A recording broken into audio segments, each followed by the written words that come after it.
The beast was already loose when Underwarden Sarek understood that the small human had run the wrong way. Prey ran outward. That was the first thing a Cass hatchling learned in the pens, outward always, in the spreading panic that made a herd. The beast picked the slow edge and the culling did the sorting, and the ascendancy learned in a single afternoon whether a conquered world was pack stock or prey stock, worth a garrison or worth a leash. Sarek had stood second on 9 cullings. He knew the shape of it the way he knew the weight of his own tail.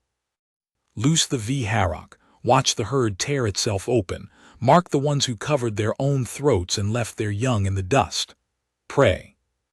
He knew that shape, and this was not it. The human boy went inward. Down the throat of the danger, against the grain of every fleeing body, toward the smallest one, a human female no higher than his hip, frozen in the open ground where the herd had left her. The boy did not slow to think about it. That was what Sarek would remember afterward, in the long amber hours when the warden's kennel was quiet and he could not sleep. The boy had not weighed it. He had simply folded his own thin body down over the child like a man closing a door against a storm, and the 9th had closed its jaws on his arm instead of on her skull.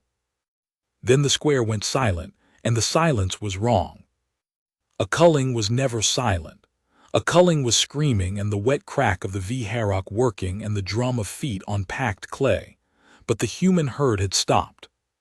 200 colonists in their gray labor cloth stood where the beast's charge had scattered them and did not run another step, because the thing at the center of the square had stopped being a culling and become something none of them had a word for, and neither did Sarek. The 9th stood over the boy, with the boy's forearm in its mouth. It was the largest of Warden Kroll's kennel, a slate-hided V-Harrock the height of a Cass at the shoulder, crested with bone, its flanks laced with the pale seams of old campaigns. It had opened warriors from 3 species. It had a war name in the beast tongue that the handlers only spoke with the door bolted. And it stood now with a 14-year-old human's arm caught behind its front fangs, its throat working around a growl that had nowhere to go, and it did not close. Sarek waited for it to close. Everyone in the square waited for it to close. The boy was face down over the child, both of them small in the V-Harrock's shadow, and Sarek could see the boy's ribs moving fast and shallow and could see that he was not screaming. Human young screamed. Sarek had heard them scream across a dozen worlds and had learned to file the sound away as prey noise, the sound a species made when it had never had to stand. This one made a different sound. Low and steady and aimed downward, not at the beast, not at the sky, not at the warlord on the dais. At the child under him. The boy was talking to the child. Sarek was close enough to the line to hear it. "Stay small," the boy said into the little one's hair with a V-Harrock's teeth in his arm. "Stay small, I've got the rest." The 9th's ears went back, not in threat. Sarek had spent his life at the kennel doors, and he knew the difference between a V-Harrock laying its ears to kill and a V-Harrock laying its ears to listen. And this was the second one, and he had never once seen it turn toward a thing the beast was supposed to be eating. On the dais, the warlord rose. Nobody rose before Warlord Talvik Vorik. That was the order of things. The ascendancy stood, and Vorik sat, and the sitting was itself a kind of contempt, a statement that nothing on a conquered world was worth the effort of standing for.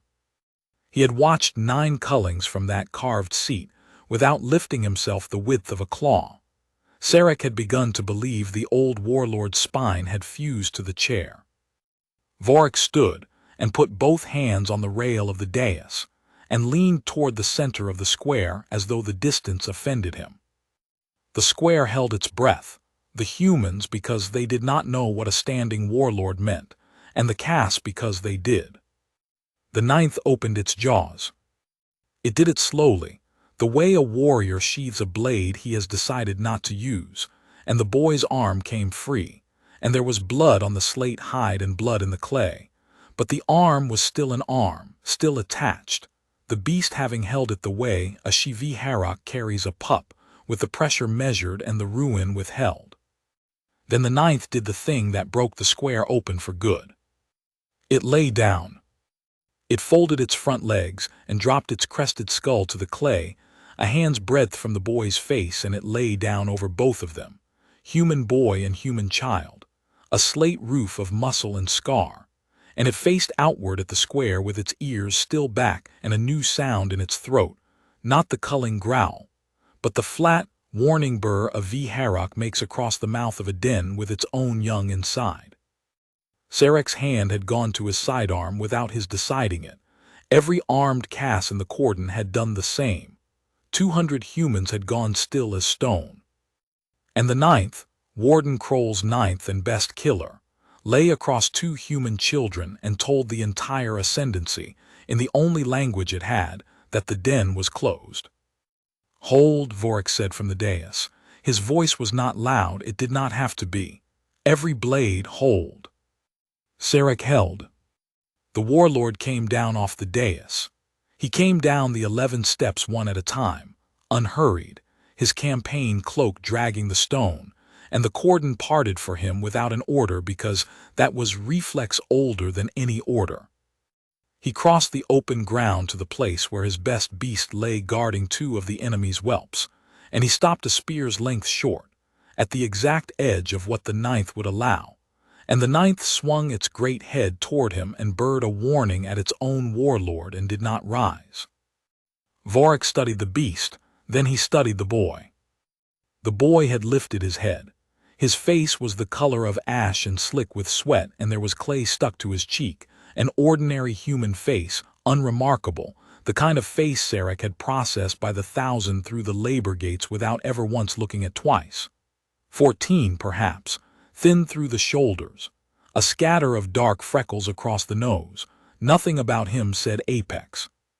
Nothing about him said anything at all, except that his arm was ruined and he had not let go of the child, and he was still, even now, with the Warlord of the Cass ascendancy standing over him, keeping his body between the small one and the world. Vorik looked at that for a long moment. When he spoke, it was not to the boy and not to the beast and not to the 200 humans who did not understand what they were watching. It was to the cordon, to his warriors, to the ascendancy itself. "Mark this," the Warlord said. "I have culled 40 worlds.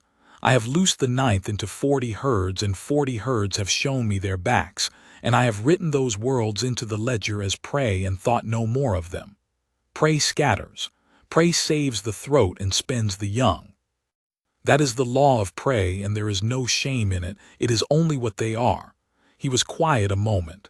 This one did not scatter. He crouched. It cost him something. Sarek saw the old joints resist. He crouched to the height of the boy's ash-gray face, close enough that the ninth's burr rose to a snarl, and Vorik did not so much as glance at the beast that could have taken his head off. "You stood over your weak against a killing thing," the Warlord said to the boy. In the trade camp the colony spoke. "You did not weigh it. You did not run the count. You put your body where the teeth would land, and you told the small one you had the rest." His slit eyes moved to the ruin of the boy's arm and back. "My warriors are bred 100 generations for that, and half of them would have run. You are a soft-skinned whelp of a stock I wrote down as cattle, and you did not run." The boy said nothing. He was shaking hard, the delayed shaking that comes after the body understands what it has survived. But he had not let go of the child, and his eyes did not leave the Warlord's, and that too Sarek marked, because prey did not hold a predator's gaze. Prey looked at the ground. "Do you know what you are?" Vorik asked him. The boy's mouth worked. When the word came, it was cracked and small, and it was the only word he seemed able to find. "Scared," the boy said. Something moved across the old Warlord's face. Sarek, who had served him 11 years, could not have named it. It was not contempt. It was almost the opposite of contempt. "So is every warrior worth the name," Vorik said. "Fear is not the measure. What you do while it has your throat, that is the measure." He rose slowly, the crouch giving way, and he turned his head and raised his voice so that it carried to the cordon and the dais and the frozen herd and the sky. "Hear the War Master. This one is not prey. This world is not prey. The ninth has judged him, and I do not overrule the ninth. He is worthy, and what stands over the weak against death is worthy, and I will kill the warrior who forgets it." Then the trouble began, because a voice answered the warlord that no voice was supposed to answer. "The ninth is mine." Beast Warden Sarn Kroll came through the cordon without waiting to be parted for. He was younger than Vorik and broader, a scarred slab of a Cass who wore the beast collars of his kennel over one shoulder like the honors of a war he alone had fought, and every warrior in the square knew that Kroll had built the Ascendancy's cullings with his own hands, bred the Vharok line himself, put the fear of the Cass into 40 worlds with the animals now snarling behind their gates. The ninth was his masterwork. The ninth was his name. And the ninth was lying across a human whelp and warning him off. "Warmaster," Kroll said, and dropped to one knee the exact depth protocol demanded and no deeper. "The animal is confused. Blood scent the child's fear, the noise it has fixed on the wrong thing. Let me collar it and reset it, and by the next culling it will have forgotten this whelp exists. Do not write a world out of the ledger over a beast that has slipped its training." "You would tell me," Vorik said, "that the ninth is confused." "I would tell you it is an animal. The ninth has never been confused a day of its life. You have told me that on 40 worlds. You told me it that morning." Vorik did not raise his voice, and the not raising was worse than a shout. "Which is the lie, Warden? That your masterwork is flawless, or that it is confused when its judgment inconveniences you?" Kroll's jaw tightened. Sarek watched him choose his words and watched him choose wrong. "With respect, Warmaster, the beast cannot judge. Only warriors judge. If we hang worthiness on what an animal chooses to lie down on, then any handler with a trick and a scrap of meat can make a soft skin into a lord. I bred that animal to sort the herd. It's sorted wrong. Let me correct it." The ninth rose. It rose off the 2 children the way weather comes over a ridge, slow and total, and it put itself between Kroll and the boy without a step wasted, and it laid its ears back and showed the warden its full mouth, and the sound it made then was not a warning. Sarek had heard that sound exactly twice, both times an instant before the beast took a life, and his blood went to water in his veins. "Kroll," Vorik said, "stand very still." The warden had gone gray under his scales. He was a beastmaster of 40 years, and he knew, better than anyone alive, precisely what he was hearing. "It will not take a command," Kroll said, and his voice had lost its certainty. "Warmaster, it will not take my command. I have raised it from the shell, and it will not." "No," Vorik agreed, "it will not." And there might have been, under the iron of it, the faintest thread of something that in a lesser caste would have been amusement. "It seems the animal is not confused after all. It seems it has judged you, Warden, and found the whelp on the ground worth more than the master who bred it. I would think on that, were I you." The boy, on the ground, had begun to understand that he was not going to die. Sarek watched it move through him, the shaking, and then the slow lift of the head, and then, worst of all, the boy's uninjured hand coming up off the clay to rest, very lightly, on the great slate foreleg planted beside him. He did not stroke it. He did not pat it as a fool pats a hound.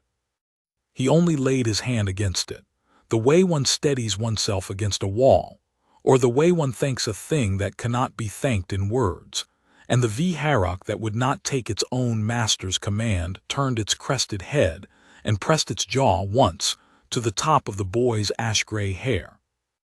The square made a sound then.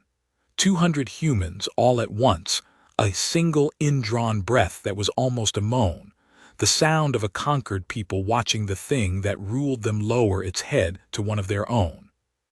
Sarek would think about that breath for a long time. He would think about a great many things in the amber hours. But in that first moment, standing second in a broken cordon with his hand still on a sidearm he had not drawn, what Underwarden Sarek thought was this: "We wrote them down as cattle, and one of their whelps just made the ninth kneel." He did not yet know the boy's name. In another hour he would know it, and in another year the whole of the ascendancy would know it, and the beast doctrine his people had carried 100 generations would have a new line in it that had not been there before, a line coined from 6 cracked words spoken into a child's hair with teeth in the arm that spoke them. But that was later. For now there was only the square, and the silence, and the boy's hand on the beast's leg, and Warlord HFY looking down at a soft-skinned human child, as though a stone he had kicked out of his path for 40 years had turned out, all along, to be a blade.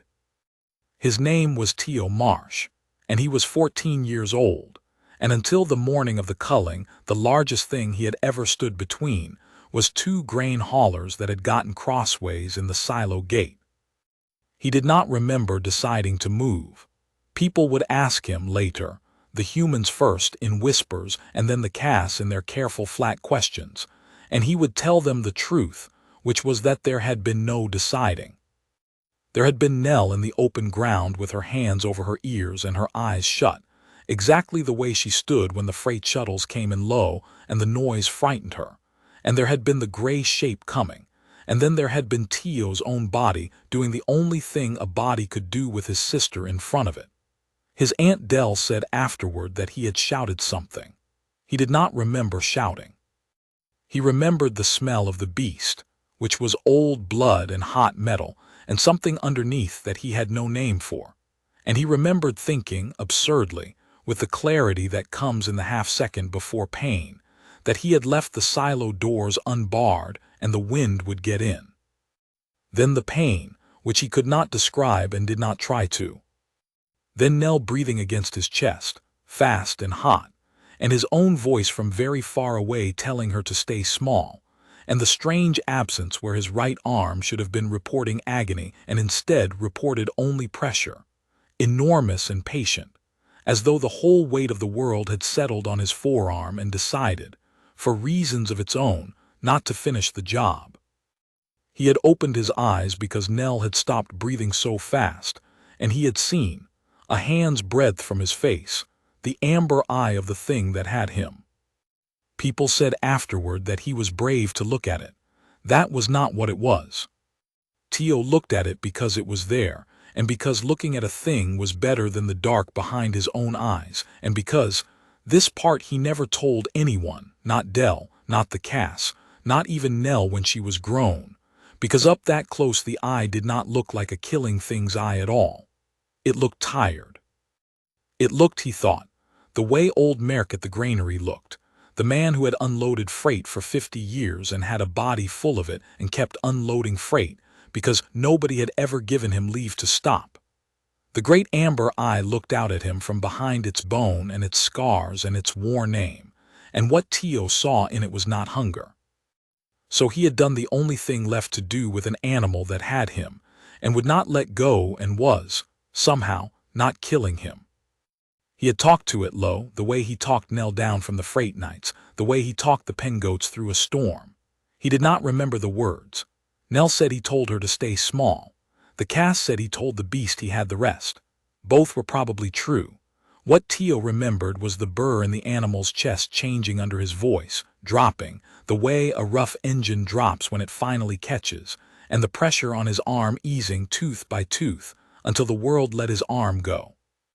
And then he had been under a roof of the animal, and there had been the Warlord's face at the edge of it, old and scaled and unreadable, asking him if he knew what he was. Scared, he'd said, because it was the only true thing he had. He did not understand then that he had just said the one word in the trade camp that a Cass warrior would have died before admitting, and that saying it had cost him nothing, and that the not costing was the whole of it. The Cass spent their lives building a wall between fear and the showing of fear, and a human whelp had knocked a brick out of that wall without knowing the wall was there, and HFY, who had spent 70 years mortaring that wall stone by stone, had looked through the gap and seen something on the other side that he had stopped believing existed. But Tio did not know any of that. Tio knew that his arm was ruined and his sister was alive, and there was a mountain of scarred muscle lying down over both of them, and that the mountain had pressed its jaw to his hair, the way his mother used to, before the fever, before the colony, before the sky filled up with Cass. Okay, Tio told it, because someone had to say something and the Warlord had gone quiet and the whole square was staring. Okay, easy, I'm not going anywhere, neither are you, looks like. The beast bird, it was not a killing sound. Nell, pinned warm and safe against her brother's chest, felt the great weight breathing over them and, being 6, and having decided in the unimpeachable logic of the very young that anything her brother talked to was allowed, reached out one small hand and laid it flat against the slate hide beside Tio's, and the deadliest animal in the Cass ascendancy let 2 human children keep their hands on it and stared down its own warlord and did not move. Warden Kroll, Vorik said into the silence without turning his head. Bring a healer for the whelp, a Cass healer, the best in the fleet. A pause, weighted like a stone dropped down a well. And Kroll, if the boy dies of that arm, I will give the 9th a new master, and it will not be you, and you will spend what is left of your service cleaning the pens you used to command. Am I understood?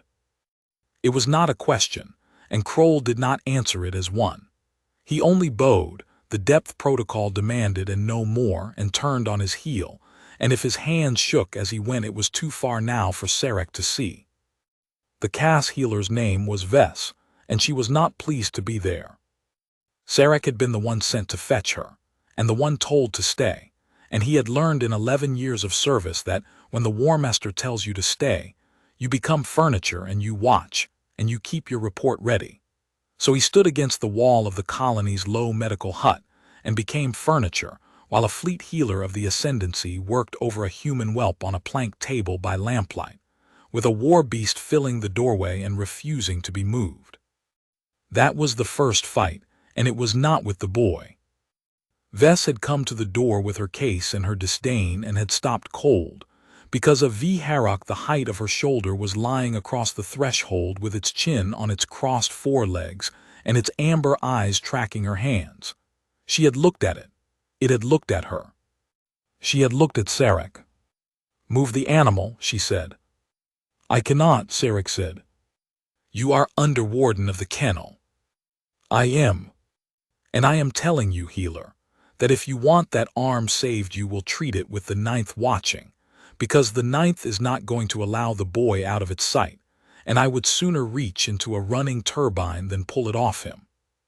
He had said it flatly, furniture flat, and Vess had studied the beast a moment longer, and then made the calculation every sane Cass in that colony was making that night, that the animal's leash had passed to a soft-skinned child, and no one knew the shape of that leash yet, and she had stepped over the V-Harrock's forelegs with her case held high and gone to work, and the 9th had let her, because the boy on the table had turned his ash-gray face toward the beast and said, thin and cracked, "It's okay. She's helping. Let her." And the beast had let her. Sarek wrote that in the report he was keeping in his head. The animal takes command from the whelp by voice, not by gesture, not by scent mark or collar or any handling any Cass had ever devised in 100 generations of the beast's craft. By the boy telling it in words it could not possibly parse, what he wanted it to understand, and the beast understanding it anyway, or understanding him, the tone under the words, the steadiness. It was, Sarek thought, watching Vess flush the ruined forearm and set the shattered radius and pack the wound with the fleet's blue antisepsis, exactly backward from everything the kennel taught. You did not ask a V-Harrock. You commanded it, and it obeyed the strength in the command, and if you showed it softness it opened your belly. Every handler knew that. Kroll had said it 1,000 times. Show a V-Harrock softness and you feed it your throat. The boy showed it nothing but softness, and the V-Harrock lay in the doorway and guarded his sleep. It will kill you, Vess told the boy at one point, not unkindly, working a suture. You understand that. Whatever it is doing now, it is a V-Harrock, and a V-Harrock is a made thing made to kill, and one night your voice will not reach it and it will do what it was made to do. You should let them put it down. No, the boy said. His eyes were half closed with the pain draft she'd given him, but the word came out level. You don't put down a thing that saved you. It bit you. It didn't finish. He turned his head slow and looked at the beast in the door, and the beast's ears came forward. It could've. It didn't. That's not a thing that wants to kill me. A long breath. Old Merk at the granary, he had a dog, wandered in off the flats, half-starved, took a chunk out of the first 3 people tried to feed it. Everybody said put it down. Merk fed it anyway from a distance every day and never made it come, and one morning it just decided he was his. Slept across his door 11 years. Took a chunk out of anybody else who came at Merk wrong. The boy's cracked mouth moved, almost a smile. Bit him once, never finished either. Vess said nothing to that. But Sarek noticed. She stopped telling the boy to have the animal killed. Toward dawn the boy's aunt came, and that was the second fight, and it was quieter and it cut deeper. She was a lean human woman with gray coming into her dark hair and hands as scarred in their soft skin way as any warrior's, and she came through the door and stopped for the Vharok exactly as Vess had stopped, and then she did a thing Sarek did not expect. She looked the beast in the eye, and she did not look away, and she said, in the trade cant, "You kept my boy and my girl alive. So you and me are square, and you can stay." And she stepped over it, and it let her, and she went to the plank table and took the boy's good hand in both of hers and put her forehead down against it, and did not weep where the Cass could see her, because she was a colonist of a conquered world and she had learned that lesson early. But Sarek saw her shoulders and he knew. Her name was Del Marsh. She had raised the 2 children since their mother's fever 4 years gone, on a grain allotment and a labor ration, in a colony that had been theirs and then had been the Ascendancy's. And she asked Sarek exactly one question that night, over the sleeping boy, in a voice pitched so low the healer could not hear it. "What happens to him now?" she said.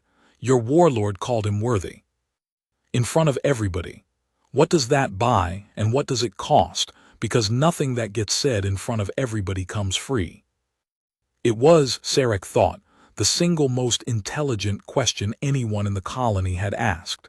He did not have an answer for her. He had Furniture's honesty, though, so he gave her that. "I do not know," he said.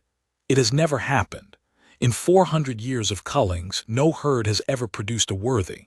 The doctrine has a word for what your boy did, a very old word from before the Ascendancy, from when my people were still learning what we were, but there has never been a living body to hang the word on. So I do not know what it buys. I know what it should cost.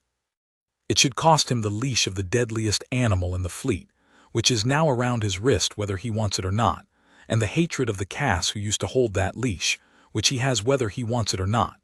He paused.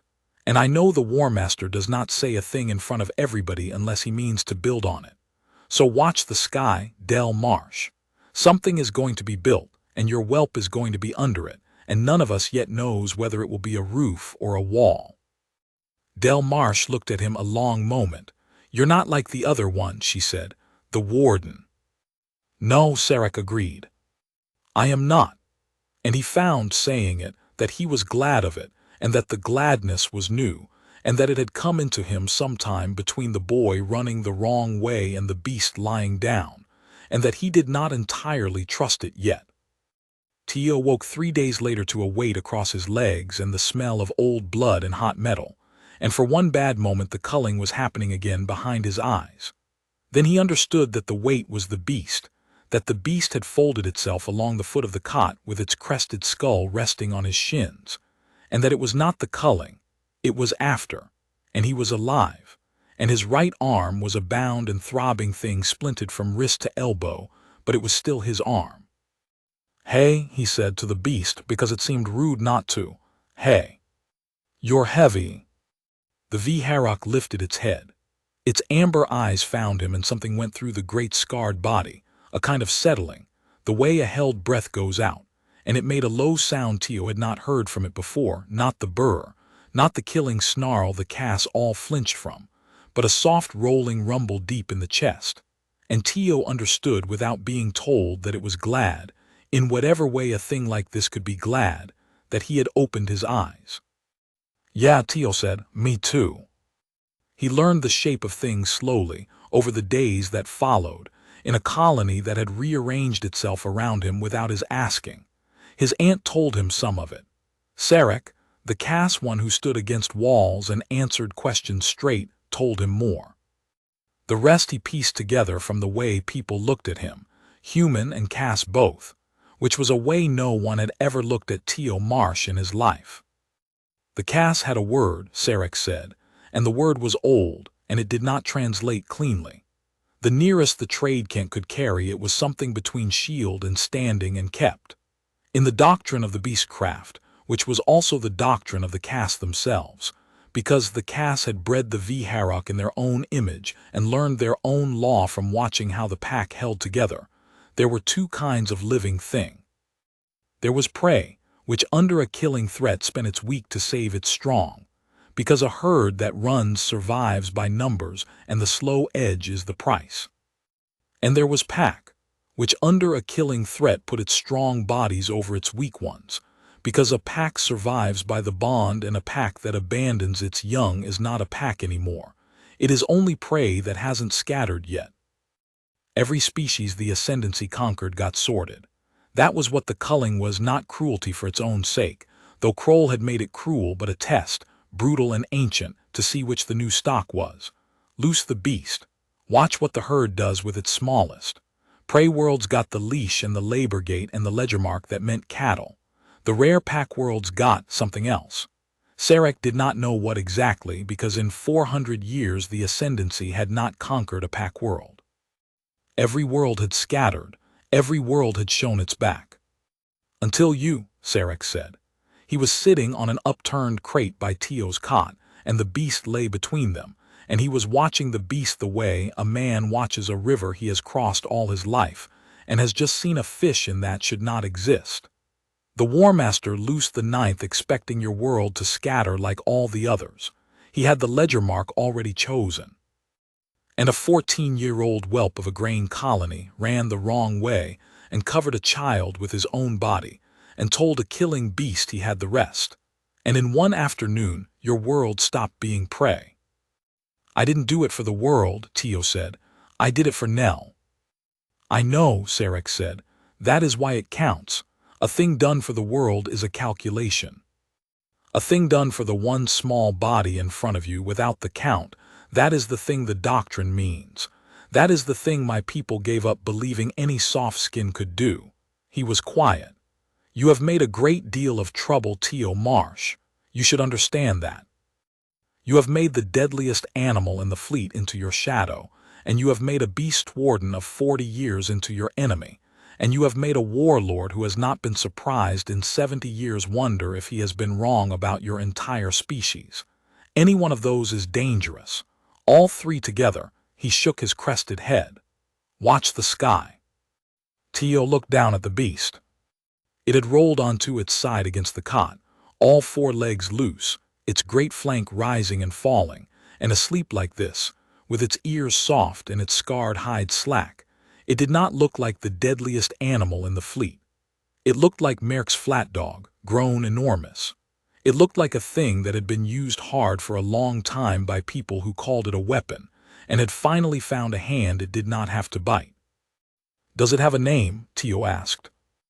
It has a war name, Sarek said. In the beast tongue. The handlers only speak it with the door bolted. It is not a name you give a thing. It is a name you warn people about. That's not a name, Tio said. That's a leash. He reached down with his good hand and laid it against the sleeping beast's jaw in the place where the slate hide went soft and warm just behind the fangs, and the beast leaned into the touch without waking, the way a dog leans, the way anything leans when it has been a long time without kindness and does not entirely believe the kindness is real. You came out of the ash, Tio said to it low. You're the color of a cold fire.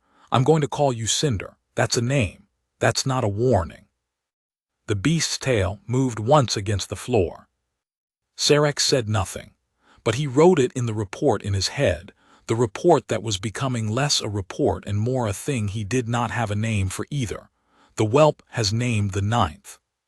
And when he named it, the animal answered to the name. The trouble came, as Sarek had promised, from the sky, or from the man who commanded a piece of it. Beast Warden Sarn Kroll had not built his standing in the ascendancy by accepting a loss, and he had lost more in the square that morning than any caste could be expected to swallow. He had lost his masterwork. He had lost it publicly, in front of the cordon and the fleet and the War Master, to a soft-skinned child of a stock he had personally catalogued as cattle, and he had been made to kneel and told, in front of everyone, that if the whelp died Kroll would clean the pens he used to command. A caste could rebuild a great deal. He could not rebuild that, not while the boy lived and the ninth followed the boy, and every warrior in the fleet remembered the day the Beast Warden's own beast had shown him its mouth. So Kroll did what the doctrine allowed and honor almost forbade. He did not move against the boy directly. The War Master's word was over the boy like a shield, and to break it openly was to break with Vorik, and Kroll was not yet ready to break with Vorik. Instead he went to the doctrine itself, and he found in it the one door still open to him, and he walked through it 3 days after the culling, in the colony's assembly ground, before the War Master and the fleet officers, and as many of the human herd as could be crowded in to watch. Sarek did not like the shape of it the moment Kroll called the assembly. He liked it less when he saw that Kroll had brought 2 of his handlers, and on a short chain of ceremony rather than restraint, a second Vharok, a lean young male, dark-hided, unscarred, half the ninth's age and every bit as bred to kill. War Master, Kroll knelt and rose. You named the whelp worthy. I do not dispute the War Master's word. A murmur went through the caste at that because everyone present had heard him dispute exactly that 3 days before in the square. Kroll let the murmur run and then cut it. I do not dispute it, I honor it, and because I honor it I ask that it be true, truly true, tested true, worthy in the way the doctrine means, and not a single afternoon's accident of blood and noise. The doctrine is clear. A worthy is not made by one deed witnessed once. A worthy is proven, and I stand before the fleet and ask that the whelp be proven by the old rite as any caste claiming the mark would be proven. Vorik's slit eyes had not left Kroll's face. You ask for the standing, he said. I ask for the standing, War Master, as is my right, as one who disputes no. Kroll inclined his head, all courtesy, all poison. As one who wishes to see the War Master's judgment vindicated before the whole fleet, so that no warrior can ever say the caste hung the highest mark of valor on a soft skin who never earned it twice. And there it was, Sarek thought, with the cold clarity of a man watching a trap close on someone he had started, against all training to care about. It was beautifully done. Kroll could not touch the boy, so he had reached into the doctrine and pulled out the one right that would let a killing thing do the touching for him, dressed the whole butchery up as honor, and made it so that for Vorik to refuse was to admit his own judgment was hollow. The War Master had called the boy worthy in front of the fleet. Now Kroll had called, in front of the same fleet, for the boy to prove it, and everyone knew what the standing was, and everyone knew that a 14-year-old human whelp with one arm in a splint could not survive it. Explain the standing to the human, Vorik said, very quietly, since it is his life you are wagering, Warden. Let him hear it in the cant, and let him choose it or refuse it with the thing understood. Kroll turned to the boy and smiled the way the Vharok smiled, all mouth. It is simple, whelp, Kroll said. You stood over your weak once and the beast judged you. Good. Now you will stand again and we will all judge you. You will go into the ring unarmed with your weak behind you, the small female, the one you covered, and a Vharok will be loose that has never seen you and owes you nothing. And you will keep it off her. That is all. Keep it off her, with your body and your voice and whatever it is you have, until the count is called. Do that and the fleet will kneel to you and never doubt the mark again. The smile widened. Fail and the doctrine is satisfied and no one is to blame but the beast, and the War Master's honor is whole because he did the honorable thing and let you prove it. You cannot lose, whelp. Either you are worthy, or you are what I have always said your kind was. Either way, the ascendancy has its answer. The assembly ground had gone very still. And Teo Marsh, 14 years old, One arm splinted to the elbow, sat on the crate they had brought him with Cinder pressed the length of his side and his aunt's hand tight on his shoulder, and looked at the beast warden who wanted him dead, and then looked at the second V-Harrock on its ceremony chain, young and dark, and watching him with a stranger's flat hunger, and then looked last at his sister Nell, who did not understand the cant and was watching the young beast with her thumb in her mouth. "Behind me," Tio said. He was not talking to Kroll, he was working something out. "You'd put Nell behind me, in the ring." "That is the right," Kroll said. "You cannot stand over the weak with no weak to stand over." "No," Tio said. The stillness broke into a rustle. Refusal was not a move anyone had expected the boy to have. "You cannot refuse the standing," Kroll began. "The doctrine." "I'm not refusing to stand," Tio said. His voice was thin and it shook, the way it had shaken in the square, and it did not stop him any more than it had stopped him in the square. "I'll stand. I'll go in the ring and I'll keep your beast off whoever's behind me till you call your count, but it won't be Nell." He lifted his chin, and his eyes went from Kroll to the dais, to the old warlord watching with his hands on the rail. "It'll be her, and it'll be anybody else you want to put behind me, but I pick who. And I pick that it's not a 6-year-old who already had one of these things come at her this week. You want to test if I'll stand over the weak? Fine. But you don't get to hurt her twice to do it. That's not a test. That's just you wanting to watch." Sarek, standing furniture, still against the assembly rail, felt something in his chest he had no doctrine for. The boy had done it again. He had not begged, and he had not run the count, and he had not tried to argue the right away. He had simply refused, out of the same place the whole thing came from, the place that put the small body behind him and the count nowhere, to let the small one be spent, even to save himself. He had, without knowing it, answered Kroll's challenge more completely than any standing could, and every Cass in the assembly ground who understood the doctrine understood it in the same instant. On the dais, Warlord Talvik Vorik began, very slowly, to smile. "The whelp is right," Vorik said. He said it into a silence that had been building toward something else, and it landed like a hand on the back of a runaway. Kroll turned to the dais with his mouth already open, and Vorik lifted one clawed finger, and Kroll's mouth closed. "You called for the standing, Warden, and you dressed it as honor, and the fleet heard you." Vorik came forward to the rail. "So let me speak to the fleet as plainly. The standing is a true right. It is old and it is hard, and I will not set it aside to spare the boy discomfort, because a mark bought soft is a mark bought false, and I will not have it said the Cass hung the highest word we own on a soft afternoon. In that, Warden, you are correct, and I thank you for your care of my honor." He let the irony sit where every officer could taste it. "But you have forgotten what the right is for. The standing does not test whether a warrior can survive a beast. Any coward with fast feet can survive a beast he runs, and the beast takes the one behind him, and the coward lives to be catalogued. The standing tests whether, with a killing thing in front of him and a weak one behind him, a warrior will hold the line or spend the weak. That is the whole of it. That is the only thing it has ever measured." He looked down at the boy. "And this whelp," Vorik said, "has just refused to let the weak be spent even to save himself from the right. He would rather walk unarmed into a ring against a strange V-Harrock than let a child he could hide behind be put at risk a second time. Warden, that is the standing. He passed it standing on a crate. He passed it in front of you, refusing your own trap, and you were too busy building the trap to see the door swing shut on you." Vorik's voice did not rise, and did not need to. "You brought a right to prove the boy was prey.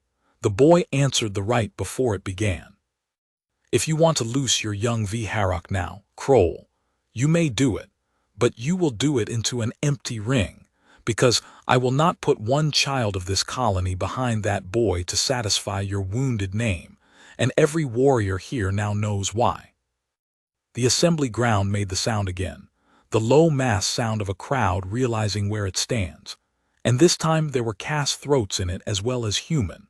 A rough approving rumble from the ranks that Sarek felt in the deck plates through his boots, and he watched Beast Warden Kroll hear it, and watched Kroll understand that he had just been made smaller in front of the entire fleet by the very right he had chosen as his weapon. Kroll bowed, protocol depth, no deeper. As the War Master judges, he said. And he took his young Viharok and his handlers and his ceremony chain, and he left the assembly ground, and Sarek, who had learned to read the set of that broad scarred back over 11 years, knew that nothing had ended. A caste like Kroll did not stop when he was beaten in the open. He went and found the dark. Underwarden Sarek, Vorik said, not turning. Sarek came off the wall. War Master. You have been standing against my walls for 3 days pretending to be a shelf. I have watched you do it. You are not a shelf, Sarek. You are the second of the kennel, and as of this morning the kennel has a problem it has never had, which is a lead beast that will take command from no caste alive. Vorik's slit eyes moved, at last, to the boy on the crate, and the great slate animal pressed along his side. It will take command from him, so you will attach yourself to the whelp. You will teach him what a Viharok is and what it is not, what it can be asked and what it must never be, so that the deadliest animal in my fleet, which now answers to a 14-year-old grain hauler, does not open a colonist because the boy did not know to keep it fed or keep it clear of a crowd or keep it from a fight it cannot walk away from. Do you understand the size of what I am handing you? Yes, War Master. Good. Because if the 9th kills, it will not be the 9th that answers for it. It will be you and me. Now get the boy off that crate. He is swaying, and I will not have my worthy fall over in front of the fleet on the day I proved his worth. And Vorik turned and went up the dais steps and away, an old warlord in a dragging cloak, and Sarek was left holding a task with no bottom to it, and a strange new warmth in his chest that he had stopped trying to argue himself out of. That was how a caste underwarden came to spend his mornings on a grain colony, teaching a human boy how not to get anyone killed by the most dangerous animal in the ascendancy, and how the animal came, over those mornings, to lie in the sun of the silo yard with 2 human children on it, and let a colony full of frightened people slowly stop being frightened. It did not happen all at once. Sarek would not have believed how it happened at all if he had not been there for every hour of it. The first morning, the colonists kept to the far walls of the yard and watched cinder the way one watches a fire that has escaped its grate.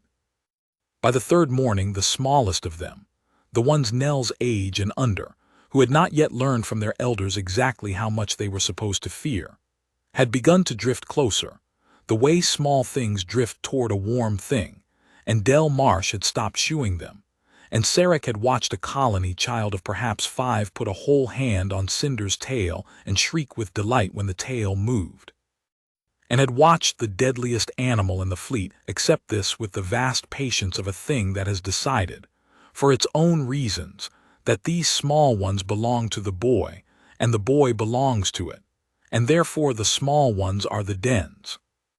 You should not let them do that, Sarek told Tio on that 3rd morning. He said it because the doctrine said it, and because it was his job to say it. He was not sure, even as he said it, that he believed it. Probably not, Tio agreed. He was working his splinted arm through the slow exercises Vess had left him, wincing, patient. But look at him. Sarek looked. Cinder had rolled half onto his back to let a knot of colony children scramble over his ribs, and his tongue was out, and his amber eyes were half closed, and the low rolling rumble was going in his chest, the glad sound, and it occurred to Sarek that he had never in his life seen a Viharok make that sound before Tio Marsh, because no Viharok had ever been given a reason to. They break, Sarek said. Viharok, the handlers say it. You use them hard for a hard thing and they wear through, and then one day they turn and you have to put them down. It is why Kroll cycles the kennel. The 9th is the oldest lead beast the ascendancy has ever kept. By the craft it should have turned years ago. He watched a child use Cinder's crest as a handhold. Kroll kept it past its turning because it was his masterwork and he could not bear to retire it. He drove it past what any beast should carry and told the fleet it was flawless. He was quiet a moment. I think it was turning, Tio. I think the morning of the culling, the 9th, was very close to the thing the handlers fear, worn through. One bad afternoon from opening the first cast that came near it. Tio had stopped his exercises. He was looking at the beast in the sun, with the children on it. So what happened, Tio said. If it was about to turn, why didn't it? I do not know, Sarek said. And then, because furniture told the truth, I have a guess.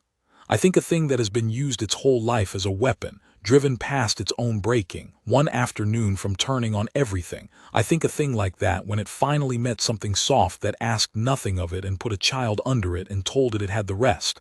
I think it did not turn. I think it chose. I think you did not tame the 9th, Tio.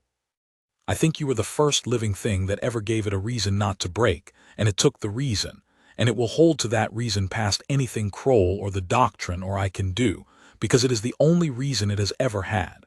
He shook his head slowly. That is not taming. My people do not have a clean word for it.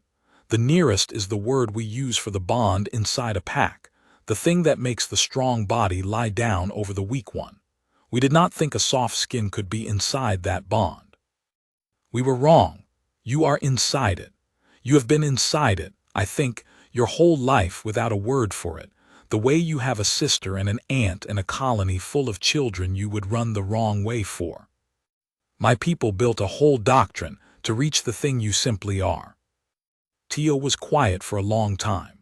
Cinder, feeling the quiet, rolled up off his back and came to the boy and put his great crested head against Tio's chest, gently, mindful of the splinted arm, and Tio wrapped his good arm around the slate skull and held it. And the two of them sat there in the silo yard with the sun coming up over the grain elevators and the children hushing, and Sarek stood a little apart and let them have it. It was the warriors of the cordon who coined the phrase. Sarek did not know which of them said it first. It went through the ranks the way such things go, from the night watch to the mess to the flight decks, and by the end of that first week, every caste in the fleet had heard it and most of them were using it, and it had already stopped sounding new. When a warrior did a hard thing for a weaker one, shielded a wingman, carried a wounded packmate off a line, stood a post that should have been another's, the ranks began to say that he had stood the rest. It came from the boy's 6 cracked words in the square, the words half the cordon had heard and all of the fleet had heard about. Stay small. I've got the rest. The doctrine had 1,000 years of grand and grinding language for valor, and the fleet set all of it down and picked up 6 words from a human child, because the 6 words said the thing the 1,000 years had been circling, and said it plain. Standing the rest. Sarek heard a flight second use it to a green pilot, heard it come back in the mess as if it had always been there, heard old warriors who had served 400 cullings say it to each other low, like men handling something they had lost and found again. Kroll heard it too. Sarek made sure to be nowhere near the warden when he did. The War Master came to the silo yard alone, once, near the end of that first week, at an hour when the children were abed and the colony was dark and only Sarek and the boy and the beast were awake in the cold coming down off the flats.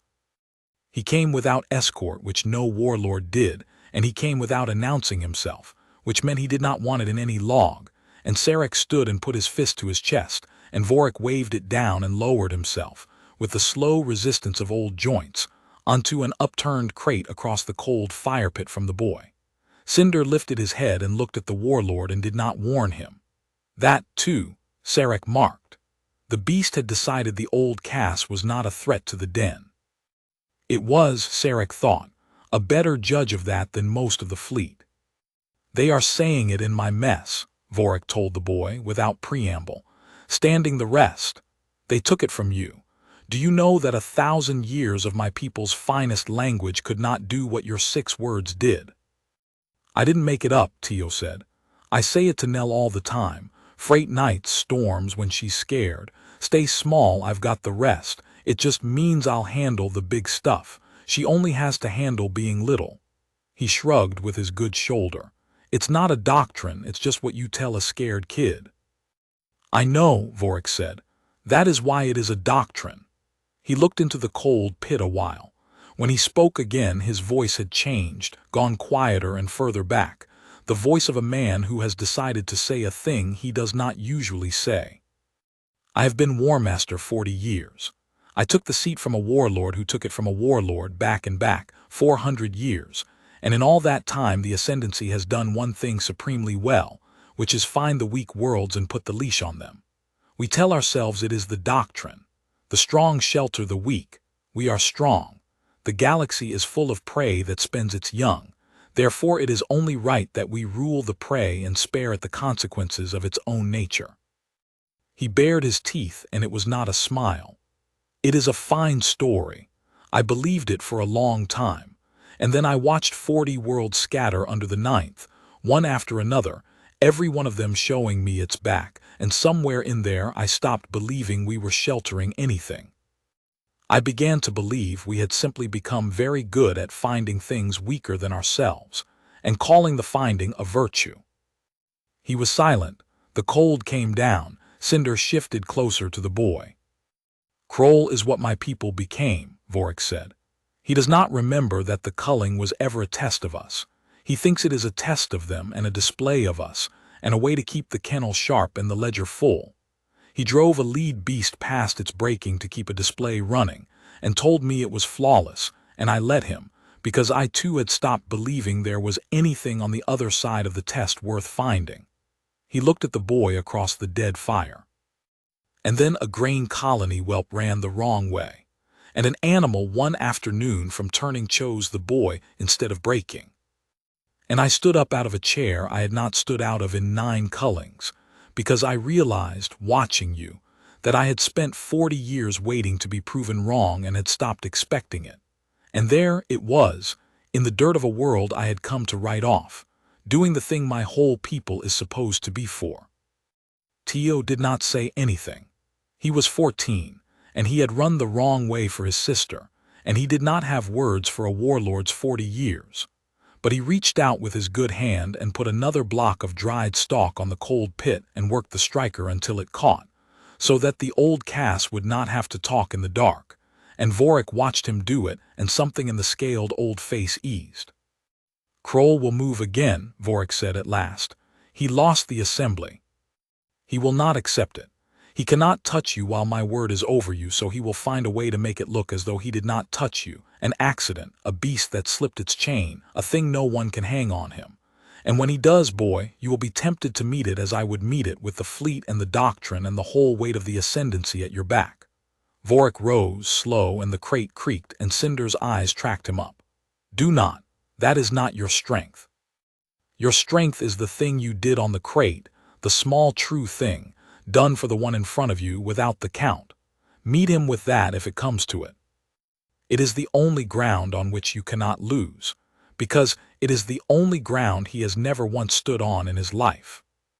He put his hand briefly on the crested skull of the beast that would take no Cass command, and the beast let him, the only Cass in the fleet it would have let. And then Warlord Talvik Vorik walked back out into the cold and the dark toward the fleet, alone, an old warlord who had come a long way to sit by a dead fire with a human child, and did not want it in any log. Beastwarden Sarn Kroll had bred the V. Harrock line for 30 years, and in all that time he had never once been afraid of one. And now he lay awake in his quarters aboard the fleet's low-orbit tender listening to the young beast pace its kennel 2 decks down, and he was afraid, and the fear had a boy's ash-gray face. He told himself it was not the boy. It was the doctrine. It was the rot the boy had let in. A worthy, a soft-skin worthy, a human whelp standing the rest in the mouths of Kroll's own warriors.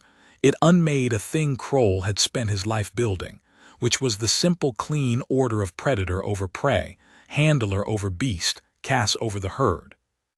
If a grain hauler's whelp could carry the highest mark of the Ascendancy, then the mark was worthless. And if the mark was worthless, then so was every hard thing Kroll had done to earn his own, and Kroll would not have that. He would not have his life made small by a child who had never bred a beast or held a line or done anything harder than get bitten once and survive it. He had lost the assembly. He admitted that to himself in the dark, because a warden who could not admit a loss could not plan past it. The War Master had turned the standing back on him and made him small in front of the fleet, and Vorik's word was over the boy like a shield, and Kroll could not lift a claw against the whelp without breaking with the War Master, and he was not ready to break with the War Master. But the doctrine cut both ways. The doctrine that protected the boy also governed the beast, and the beast was the boy's whole standing. Take the ninth away, and the whelp was a one-armed grain hauler again, worthy of nothing, and the fleet would remember that fast. And the doctrine was very clear about a lead beast that killed a Cass. Such a beast was turned. Such a beast was condemned. Not even the War Master could keep a turned Vharok alive, because a turned Vharok was death loose in the fleet, and the whole craft rested on the law that you put it down before it opened the next throat. If the ninth killed a Cass, if the ninth could be made to kill a Cass, then the boy's shield died with it, by the doctrine, by Vorik's own law, and no one could hang it on Kroll, because everyone already knew a driven old lead beast was one bad afternoon from turning. Everyone knew it. Kroll had made sure everyone knew it for years. He rose in the dark and went 2 decks down to the kennel, and he stood at the bars of the young beast, dark-hided, unscarred, the one he had brought to the assembly, half the ninth's age and none of its patience. And he looked at it a long time, and he thought about accidents, and chains that slip, and the exact hour of the colony night when the silo yard held nothing but a one-armed boy, a pair of sleeping children, and an old beast the fleet already believed was turning. He did not think of it as murder. He thought of it as correction. That was the thing about Sarn Kroll that Sarek understood and Vorik understood, and the boy never would.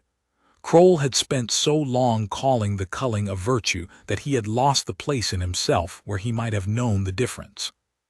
Sarek found the first thread of it because he was furniture, and furniture hears things.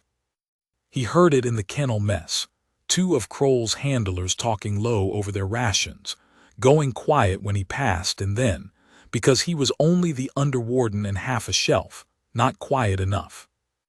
He heard the word transfer, and he heard the word yard, and he heard one of them say the young beast's designation and the other say a time, 3rd watch, when the tender swung its shadow over the colony and the yard was dark, and he heard them laugh, the short, ugly laugh of men who have been promised something, and told it is not their fault. Sarek did not let his step change. He was very good at not letting his step change. He carried his ration to the far bench and ate it, and let his mind run cold and flat over what he had heard, and by the time he set the tray down, he had most of it. Kroll could not touch the boy, so Kroll would touch the beast. He would loose the young Vharok into the yard in the dark, and one of 2 things would happen, and both of them ended with the boy's shield gone. Either the young beast reached the children, and the ninth failed to stop it, and the fleet learned that the boy's famous bond was worth nothing against a fresh killer, or the ninth stopped it the only way one Vharok stops another, and killed a fleet asset in the doing, and by the doctrine, a lead beast that kills is turned, and the ninth would be condemned, and Kroll would stand in the front rank looking grave and say he had warned them all along. It was, Sarek thought, exactly the kind of plan Kroll made. Clean, deniable, cruel in a way that did not have to look cruel. And it had one flaw, which was that Kroll had never once in his life stood over a weak thing without the count, and so he did not understand, could not understand, the ground the boy stood on, or what a beast that had chosen that ground would do. Sarek went to the War Master. That was the correct thing, the thing 11 years of service told him to do, and he did it, and it was the right choice, and it was also, he understood afterward, a hair too slow, because Vorik heard him out in the flat cold way the old Warlord heard everything, and then said a thing Sarek had not expected. No, Vorik said, we do not stop it. War Master, think Sarek, if we stop it, what have we? 2 handlers I cannot prove were ordered, a word transfer, a laugh in a mess. Kroll denies it, and he is a beast warden of 40 years, and I am a warlord who has just staked his honor on a soft skin, and every officer in the fleet who resents the boy, and there are many will say I invented a plot to protect my pet. I break Kroll on nothing, and I look like a warlord who breaks his wardens to shield humans, and the whole thing I am trying to build comes down." He was quiet. "No. If Kroll wants to loose his beast in the dark to unmake my worthy, then let him loose it and let it be seen, and let the boy do on a true night what he did on the crate, stand the rest, in front of witnesses I choose, against the thing Kroll sent. And then I will have Kroll not on a word in a mess, but caught in the open, with his hand on the chain. That is how you break a warden, Sarek, not before the deed, in the middle of it where he cannot deny it and the fleet cannot look away." "You would put the children in it," Sarek said. He heard his own voice go hard, harder than a shelf's voice should go to a warlord, and he did not soften it. "To catch Kroll, you would let the young beast into the yard with the small ones in it." Vorik looked at him for a long moment, and Sarek braced for the cost of the words. It did not come. Instead, the old warlord's face did the thing it had done in the square, the thing Sarek could not name, the almost opposite of contempt. "You have caught it too," Vorik said. "The boy's thing. A week with him, and my second of the kennel refuses to spend the week to catch a traitor. Good. That is good, Sarek. That is the only good thing to come out of my fleet in 40 years. He rose. "No, I will not spend the children. Listen to me. We do not stop Kroll from loosing the beast, but we choose the ground. We move the watch. We put warriors I trust in the dark around that yard, out of the beast's scent line, close enough to end it if the boy and the ninth fail. We make sure the small ones are the boys alone to guard and no one else's to lose. And we let Kroll walk his own beast into a trap he built for someone else, in front of eyes that will hang it on him forever. The children are never at more risk than the boy can hold, and if I have read the boy right and read the ninth right, then the boy can hold it, and Kroll will have proven the worth of the mark he set out to destroy with his own hand on his own chain in front of my witnesses. That is the shape of it. It is a hard shape. Can you carry your part?" Sarek thought about the children on Cinder's ribs in the morning sun. He thought about Del Marsh saying, "You're not like the other one." He thought about the boy's hand laid flat against the slate leg, not stroking, only thanking. "If any harm comes to those children," Sarek said, "I will not clean the pens, Warmaster. I will walk into the flats and not come back, and you will have to find a second who did not stand in the dark and let it happen. Tell me the children can be held, or I stop this myself and take what comes." "They can be held," Vorik said. "I swear it on the seat. Now go and prepare the yard and tell the boy nothing, because the boy cannot act his part if he knows it is a part. Let him think it a true night. It is the only way the beast will believe it too." They told Tio nothing, and so for Tio it was a true night, which was the point, and which was also the thing Sarek would carry for the rest of his service like a stone in the boot. The day before, Tio had a good day, and Sarek was glad afterward that he'd had it. The splint had come half off. Vess had looked at the arm and grunted the cast sound that meant better than expected, and said the bone was knitting clean, and the boy would keep the use of the hand, which was more than she'd promised the first night. Nell had spent the afternoon teaching Cinder to find a hidden grain ball by scent, shrieking with triumph each time the deadliest animal in the fleet snuffled a fist-sized ball out from under an overturned bucket, and set it, gently, undamaged, in her small hands. The colony children had made a game of climbing the elevator ladder, and daring each other to slide down Cinder's back, and Cinder had allowed it with the patience of a thing that had decided this was its work now. Del had made a thin stew stretch to feed Sarek at the family board, the first time a Cass had eaten at a colony table since the fleet came, and Sarek had eaten it and said it was good, and it had been good, and he had meant it. And in the evening, before the light went, Tio had sat on the silo step with Cinder's head in his lap and worked the beast's ears the way it liked, slow, along the leather edges where the old scars were, and he had said a thing that Sarek did not report to Vorik and never would. "I keep waiting for it to go bad," Tio said. He wasn't really talking to Sarek. He was talking to the beast or to the coming dark or to himself. That's the thing about after the fever, after they took the colony, you get a good day and you spend the whole day waiting for it to go bad because it always did. Mom, then the colony, then the culling. Good stretch, then the world takes something. His hand moved on the slate ears. Dell says that's no way to live. Waiting for it, she's right, but I don't know how to stop. He looked down at the beast. You know what I mean, don't you? You waited your whole life for the hand to go bad because it always did. And then it didn't. Cinder's eyes were closed, the glad rumble low in the great chest. So maybe we teach each other, Tio said. How to stop waiting. Deal. The beast pressed its skull up into his hand. Sarek, furniture on the step, looked out at the dark coming down over the flats and thought, they are going to loose a killer into this tonight. And he had agreed to it. And it was the right plan, the plan that would break Kroll and lift the boy and change the ledger of 40 worlds. And it was still a thing he was going to have to live with, letting the boy have his good day not knowing it was the last quiet one before Kroll's chain slipped in the dark. He had done harder things in the service. He could not, sitting on that step, remember one that sat worse.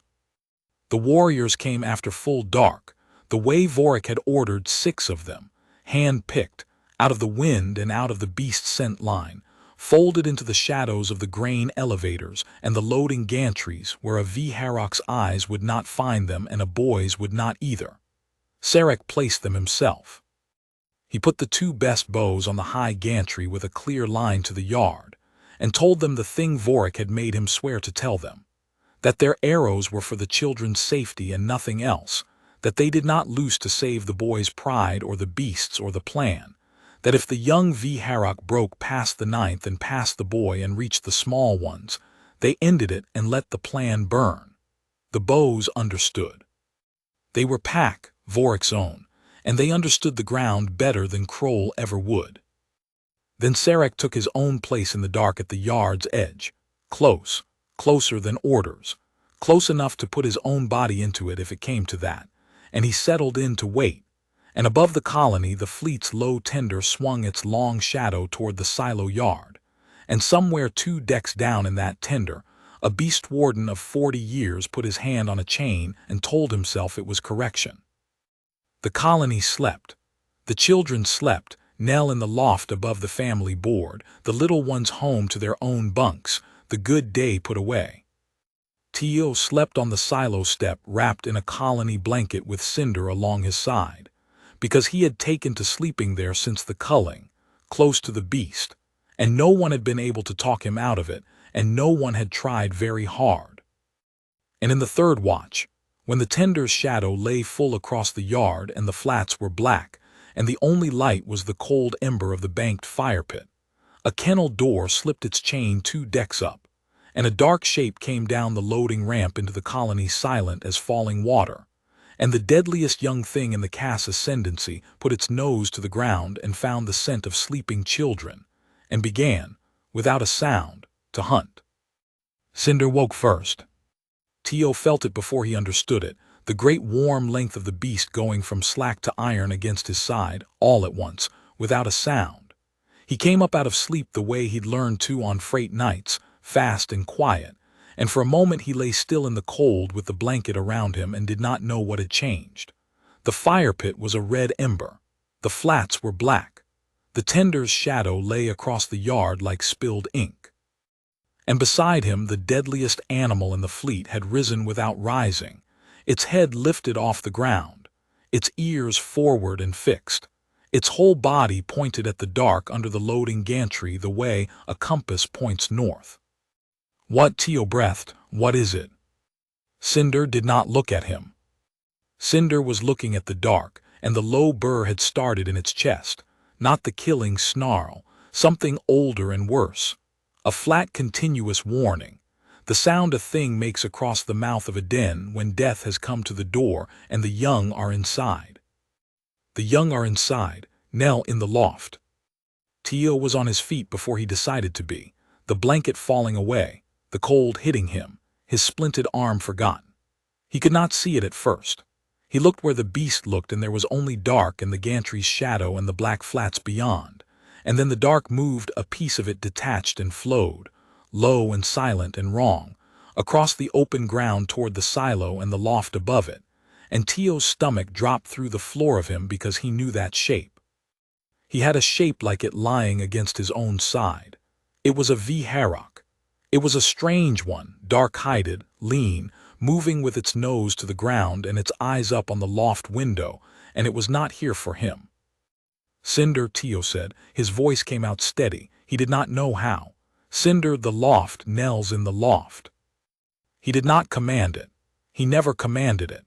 He only told it the true thing, the way he'd told it he had the rest, and Cinder heard the name of the small one and heard the fear under the steadiness and moved. It moved faster than Teo had ever seen it move, faster than a thing that size had any right to. A landslide of slate muscle uncoiling across the yard, and it did not go at the young beast. That was the thing Teo would try to explain afterward and never quite manage. Cinder did not charge the intruder. Cinder went to the silo wall, to the base of the loft ladder, to the ground under Nell's window, and it put itself there, broad and low and immovable, between the strange beast and the sleeping child, and it faced the dark and made the ancient sound and did not take a single step toward a fight it did not have to have. It stood.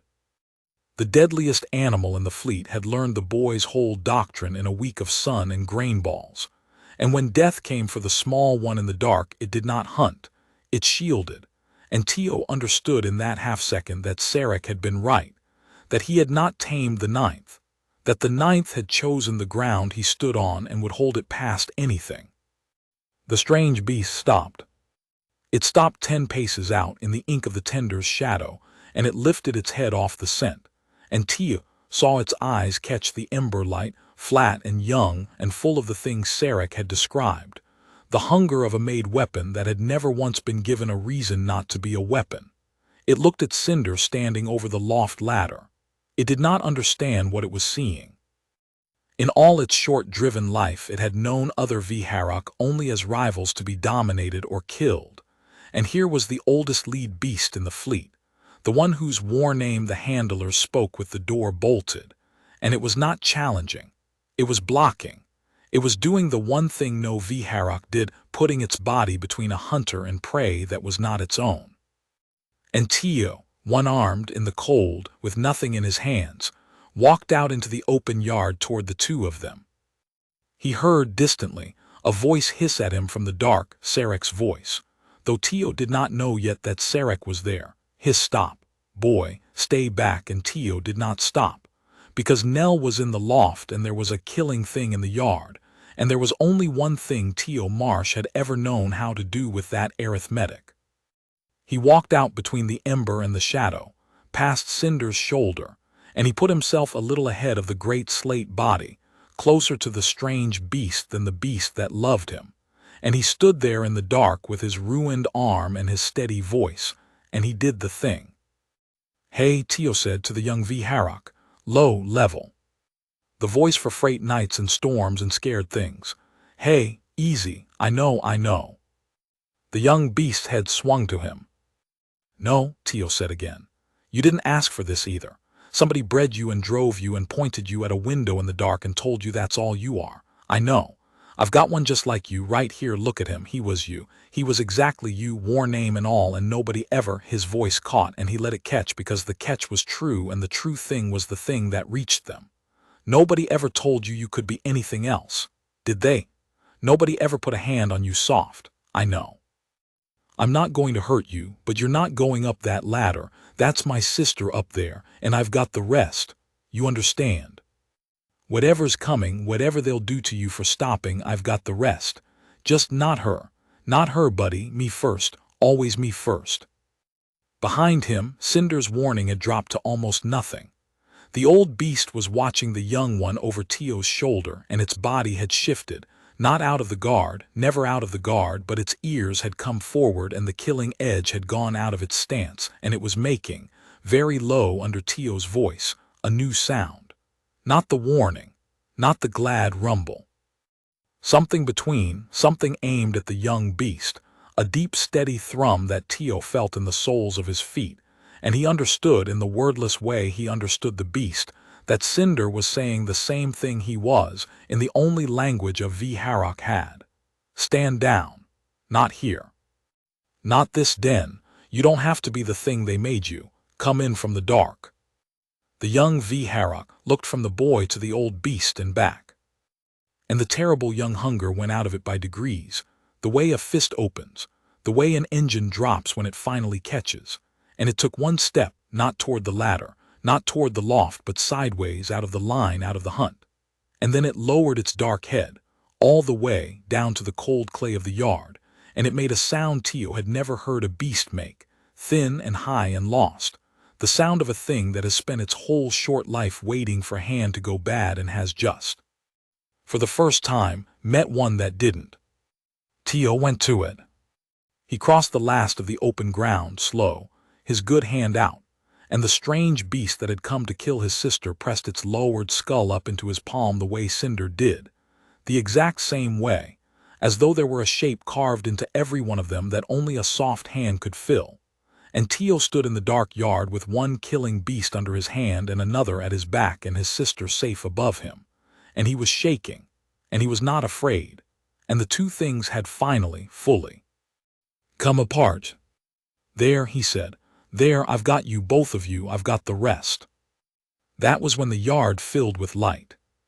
Sarek had come out of the dark the instant the boy walked past Cinder's shoulder, because orders be damned, plan be damned. No whelp of Del Marshes was going to stand alone in the open against a fresh Vharok, while Sarek watched from the shadows and called it strategy. He had his blade half drawn and his own body already moving to put itself between the boy and the young beast, and he had gotten 3 strides before he understood that he was not needed, that the thing happening in the yard was not a thing a blade had any part in, and he had stopped, half drawn in the emberlight, and watched a one-armed human child talk 2 of the Ascendancy's killing weapons down out of the dark with nothing but the truth. He was still standing there when the high beam came on. It came from the loading gantry, one of the bows on Sarek's own order. If the young beast breaks past the boy, end it, light it, and end it. But the young beast had not broken past the boy. The young beast had its skull in the boy's hand, and so the bow did the second thing Sarek had told them, which was, if it does not break past, and you see the one who loosed it, light him. Light him for the witnesses. The beam swung up off the yard and across the loading ramp of the tender, and it found Beast Warden Sarn Kroll. He was halfway down the ramp. He had come to watch.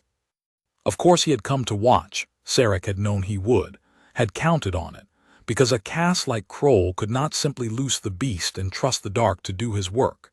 He had to see it, had to stand close enough to watch his correction play out, had to be there when the boy's shield died so that he could arrange his face into the grave-told-you-all mask he'd been practicing for a week.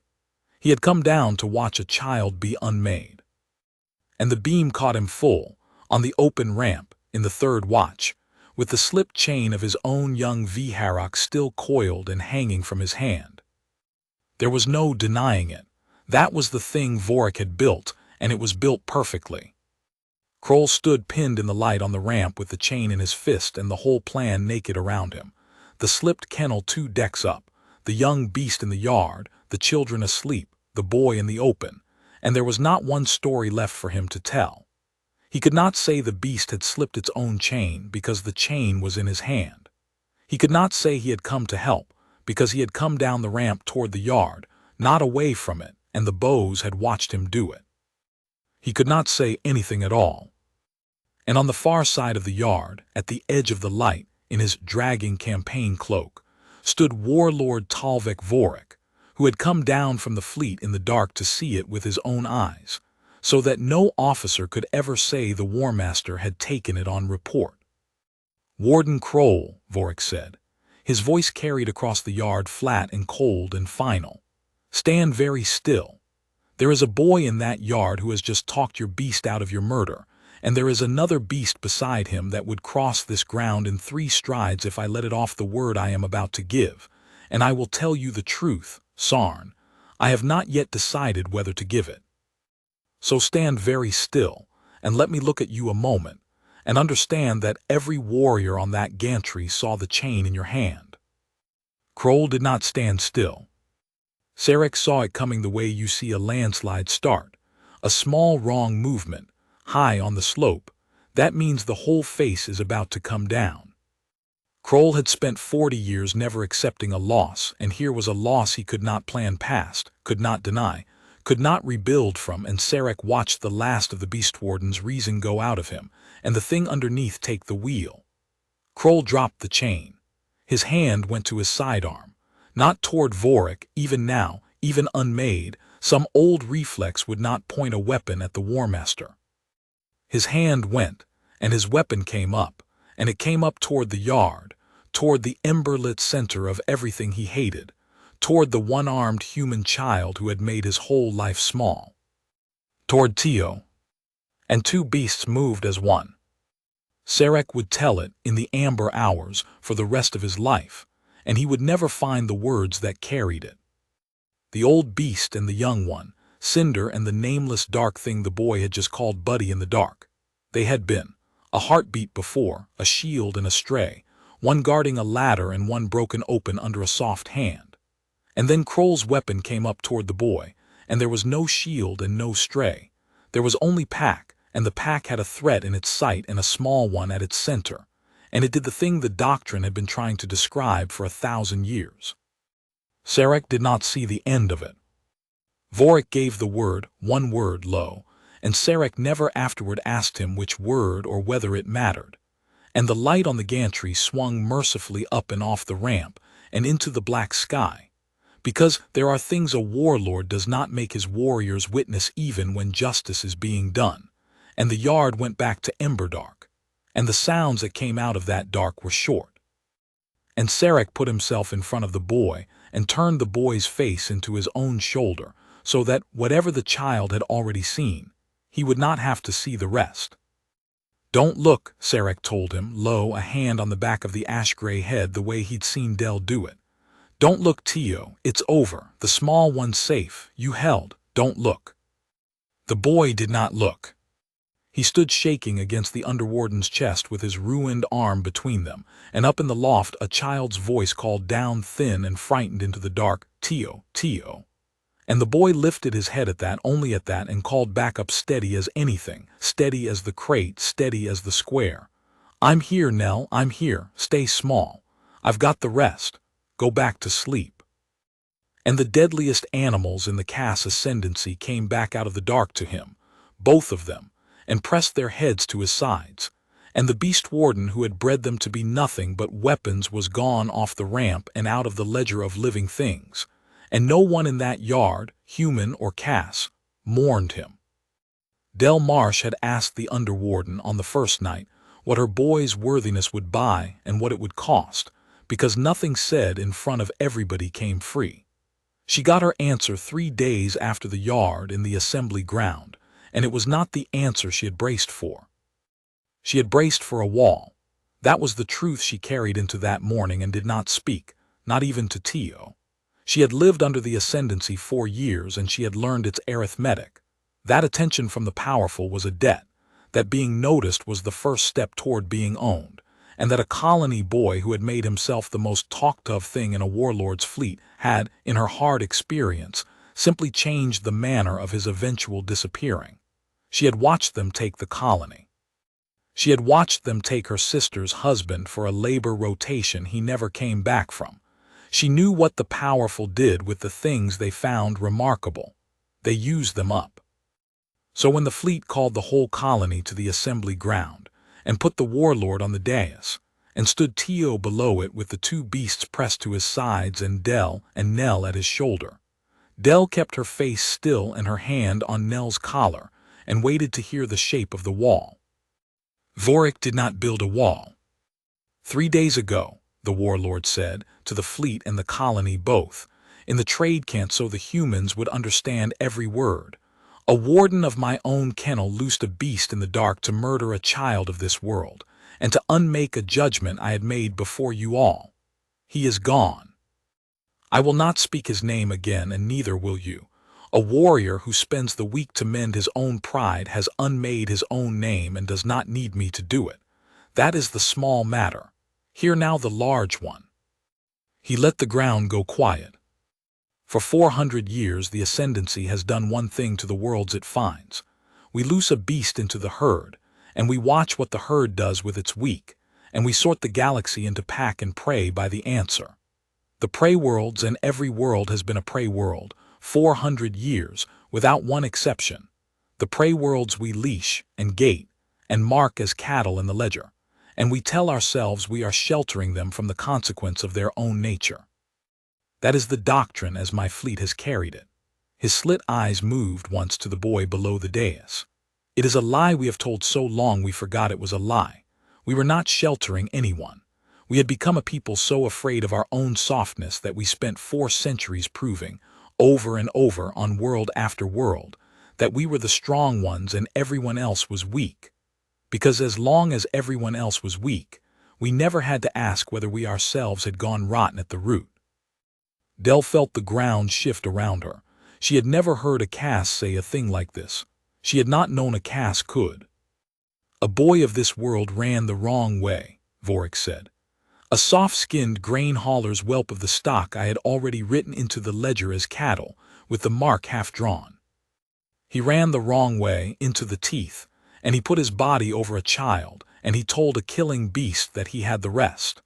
And the beast, the oldest and deadliest of my whole fleet, one afternoon from turning, a weapon driven past its breaking by the very warden who is now gone, the beast looked at him and did not break, but chose. And 3 nights ago, when a second killing thing came in the dark for the same child, that boy walked out unarmed and talked it down out of murder with nothing but the truth, and made a second weapon into a thing that lies down under a soft hand. Twice now. Twice, a human child has done, in front of my fleet, the thing 400 years of the doctrine said his kind could not do. The Warlord came to the rail. So hear the War Master and carry it to every deck in every world. This colony is struck from the ledger, not reclassified, struck. It is not prey stock, and it is not pack stock, and it is not cattle, and it is not a garrison's charge. It is a world that produced a worthy, and there has never been another, and I will not have it gated or leashed or culled again while I hold the seat, and I will break the warlord who comes after me if he forgets it. The labor gates come down. The quotas end. This world feeds itself and trades as a free hand with the ascendancy or with anyone else it chooses, and any Cass who lifts a claw against it answers to me and to the 2 beasts standing in this yard, and I would sooner face me. Dell's hand had gone tight on Nell's collar without her meaning it to. Beside her she felt Tio go very still. And hear the last of it, Vorik said, for it is the part that will outlast me. The doctrine has a new line, and my keepers have already entered it, and it is not written in the high old language of my people. It is written in 6 words of a human child's trade cant, because for 1,000 years my people circled the thing those 6 words say, and never once said it plain. When a warrior of the ascendancy, of any deck or any rank, puts his own body over the weak against a killing thing without the count, we will say from this day that he has stood the rest. And the first to stand the rest, the one the line is drawn from, the one every warrior of my people will measure himself against until the seat is dust, was not a Cass. Mark it, carry it. Let it shame the proud and steady the young. The highest thing my people can be, we learned at the last from a soft-skinned boy who only wanted to keep his sister safe. The assembly ground did not cheer. It was not that kind of moment, and they were not that kind of people, human or Cass. But across the whole broad ground the warriors of the fleet put their fists to their chests, not to the dais, not to the War Master, but turned inward, toward the boy below it, and held them there. The salute the Cass gave only to the honored dead, and now to one living human child. And the colonists, who did not know the gesture, understood it anyway, the way you understand a thing done with the whole body, and Del Marsh stood in the middle of it with her sister's children under her hands and understood at last that it was not a wall. It was a roof. The old warlord had built her whole colony a roof, out of a thing her boy did without thinking, and the cost of it, she would understand the cost later in the quiet. The cost of it was only that Tio would never again be an ordinary boy in an ordinary colony, that he would carry this the rest of his life, that the powerful had found him remarkable, and this time, this once, the finding had bought a roof and not a grave. She could live with that cost. She had braced for so much worse. She looked down at Tio. He was staring up at the dais with his ash-gray face gone stunned, a 14-year-old who had wanted, 3 weeks ago, nothing larger than to keep the silo doors barred against the wind, and who now had a free world and a fleet's salute and 2 killing beasts breathing against his ribs. And Dell watched him take it in, and saw the exact moment it became too big for him, saw his eyes go bright and his jaw work, and she did the only thing an ant could do, which was put her arm around his thin shoulders and pull him in against her side, roof or no roof, worthy or no worthy, and say, "Lo, only for him." "You did good, baby. Your mama would've," her own voice went, and she let it. "She'd have run the wrong way too. It's where you got it. Now stand up straight, they're all looking, and you let them look, because you earned every eye in this yard." And the boy stood up straight and let them look. The young beast had no name, and that would not do. Tio turned to it that afternoon in the silo yard, with the fleet's proclamation still ringing off the elevators and the colony walking around in a daze of its own freedom, and he crouched down in front of the dark-hided thing that had come to kill his sister and had ended the night with its skull in his hand, and he studied it the way he'd studied Cinder that first week. Not the war name it had been given, not the weapon it had been bred into, but the animal underneath. The thing that was left when you took the leash off. "You're not Ash," he told it. "He's the Ash," Cinder beside him huffed. "You're the dark that comes before the light does. Dell wakes me for the silo run in that dark every morning, the hour before the sun, coldest, quietest hour there is, and then the light comes." He put his good hand flat against the dark skull. "That's you. That's the hour you came in the yard, and it's the hour everything's about to turn. I'm going to call you Vigil, because that's what you did wrong your whole life. They made you keep a killer's watch. And now you get to keep a good one." The young beast leaned into his palm. "Vigil, yeah, that's a name, that's not a warning either." Sarek on the step wrote it in the report that was no longer a report. The whelp has named the second one, 2 now. The oldest lead beast in the fleet and the youngest killer in the kennel, and neither of them will take a CAS command, and both of them answer to a 14-year-old grain hauler by name, and lie in the sun of a silo yard, and let the colony children ride them. He had stopped, sometime in the last 3 days, thinking of it as a problem to be managed. He had started thinking of it as the best thing he had ever been near. "You know what you've done," Sarek said to the boy as the light went gold across the flats. "You understand it now. 2V Harrock. The old craft says a lead beast will kill a rival on sight. They cannot share ground. It is bred into them past teaching. And you have 2 of them lying in the same yard, and this morning when it went wrong in the dark, they moved as one. 2 lead beasts moving as one pack around one small human center. There is no line in the whole beastcraft for that. It should not be possible. Kroll built his whole life on it being impossible." He shook his crested head slow. "You did not just tame 2 beasts, Tio. You gave them a thing to be a pack around. That is what they never had. A pack has to have a center, a thing worth putting the strong body over. You are the center. You have been the center since the square. That is why they can share the ground. The ground is yours, and they are not rivals on it. They are pack on it, because you are the thing at the middle that makes it a pack instead of a fight." Tio was quiet, working Vigil's ears with one hand and Cinder's with the other. 2 killing weapons gone soft as flat dogs under a boy's touch. "That's a lot to be," Tio said finally. "The center, I'm 14. "Yes," Sarek said. "It is a lot to be, and you did not ask for it, and it is not fair that it landed on you, and there is no giving it back. The beasts have chosen, and the doctrine has a new line, and the fleet has saluted, and none of that unhappens. So you will carry it." He was quiet a moment, and then he said the thing he had come over these 3 weeks to want to say. But not alone. The Warmaster has given me to you. I am attached to the kennel that is now yours, for as long as you have it, and I told him last night I would not have it any other way.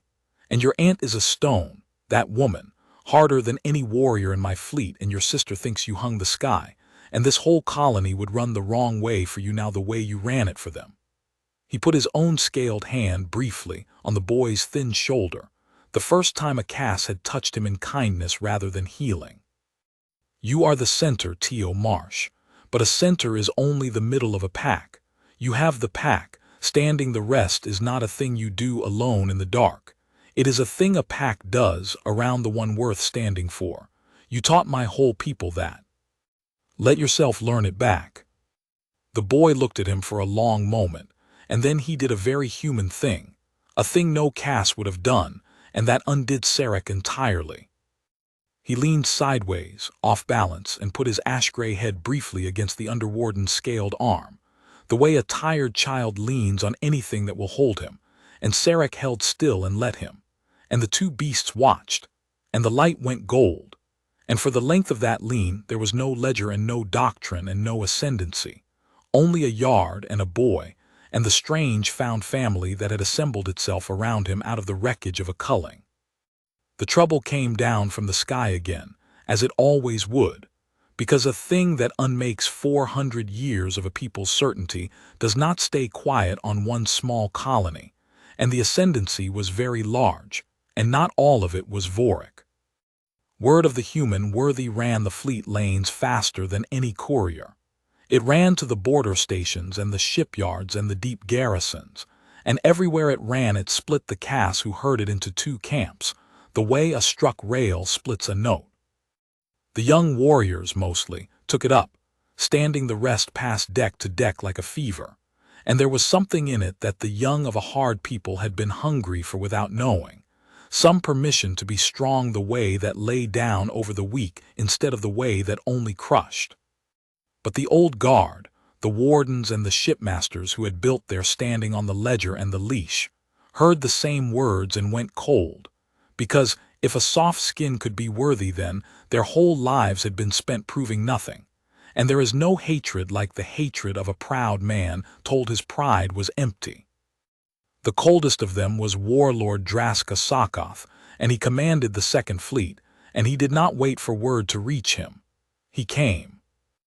Vorik knew he was coming a full day before his fleet crossed the outer marker, and he came down to the silo yard himself to tell the boy, which Sarek marked, because a warlord did not usually carry his own bad news to a grain hauler's whelp.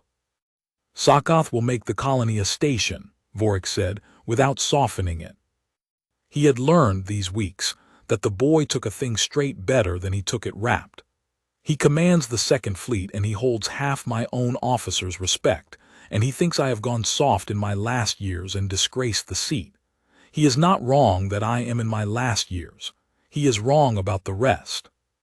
He is coming here to prove to the whole ascendancy that the human worthy is a sentiment of a warlord too old to hold his own doctrine, and he means to do it in front of both fleets, so that when I am dust the new line dies with me and the ledger goes back to what it was. The old warlord looked down at the boy and the two beasts at his sides, and the children playing along the elevator ladders. He will not touch the colony while I live. He does not need to. He only needs to make you small in front of enough eyes that the smallness outlives me, and he is very good at making things small, Tio. It is the whole of his craft. He is not Kroll.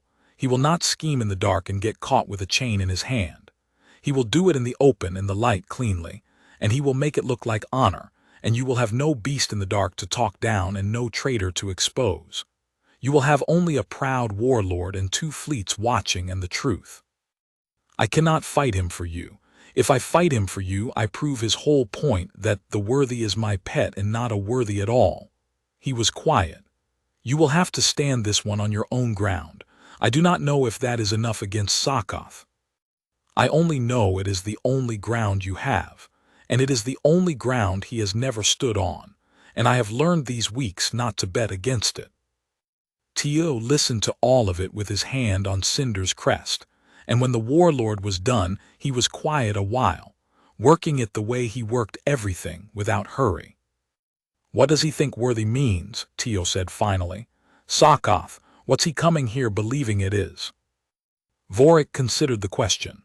It was, Sarek thought, exactly the right question, and it was a boy's question, plain and under the argument, the kind of question the wardens never thought to ask because they were too busy fighting over the answer. "He thinks it means strong," Vorik said. "He thinks I have called a weak thing strong and made the fleet honor weakness, and he is coming to prove you are weak, that you are a soft skin who got lucky with a turning beast, that there is nothing in you a real predator would ever bow to. That is what he means to expose. Your weakness, dressed as my sentiment." "Then he's going to lose," Tio said. He said it not as a boast. Sarek had never once heard the boy boast, but the way you'd say the sun was coming up. "Because I am weak, that's the whole thing. I keep telling everybody and nobody hears it. I'm a 14-year-old with one good arm, and I was scared out of my mind in that square, and I'm scared now. I've got no strength. That was never what it was." He looked up at the old warlord. "You said it yourself the first day. Fear's not the measure. What you do while it's got your throat, that's the measure. If he comes here to prove I'm weak, he's going to prove it easy, and it's not going to matter because being weak was never the thing you called worthy. You called the other thing worthy. And he can't take the other thing away by proving I'm weak, because the other thing only exists because I'm weak. A strong thing standing over the small one risks nothing. A weak thing doing it," he shrugged with his good shoulder. "That's the whole reason it counts." Vorik looked at the boy for a long, long moment. "Say that again to his face," the warlord said, "in front of both fleets exactly as you said it to me, and I think we may keep the doctrine after all." And he went back up to the fleet to prepare for a warlord who had come to make a child small, with something in his old scaled face that Sarek had learned over these weeks to read at last. It was hope. The old warlord was afraid, and he was hoping, and he had learned both of those things from a boy. Warlord Draska Sockoth came down to the assembly ground with 2 fleets watching from the sky and a war beast at his side, and Sarek disliked him inside of 10 breaths, which was fast even for Sarek. He was everything Vorik was not: younger, unscarred where it mattered, his scales oiled to a shine, his cloak clean, a warlord who had risen in the garrisons and the councils rather than the long grind of the cullings, and he wore his certainty the way other castes wore armor. His beast was a shipmaster's beast, groomed and collared and huge, a pale-crested V-harrock that had never known a driven kennel or a slipped chain, a display animal for a display warlord, and it walked at his heel in perfect trained obedience, which Sockoth clearly believed was the whole of what a beast could be. He did not kneel to Vorik. He gave the bow of one warlord to another, the exact courtesy, and then he turned to the assembly ground full of both fleets and the whole free colony, and he began, in a voice built for councils, to make Tio Marsh small. He was good at it. Sarek would give him that. He did not sneer, which would have turned the young warriors against him. He was grave and reasonable and kind, which was worse.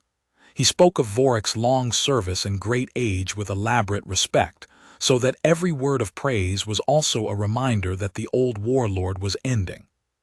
He spoke of the culling and the yard as remarkable events that no one disputed, and then, gently, he began to take them apart. A turning beast will fix on a soft handler. Any kennel master knows it. A young beast in the dark can be talked down by a steady voice. Handlers do it every day. "These are real skills," he said. "The boy has a real gift with animals. No one denies it, and in the old days we would have made him a fine handler and thought no more of it. To call it worthy, though, to strike a world from the ledger and rewrite the doctrine of 1,000 years over a colony boy with a way about beasts, that," Sockoth said, with enormous regret, "was not worthiness.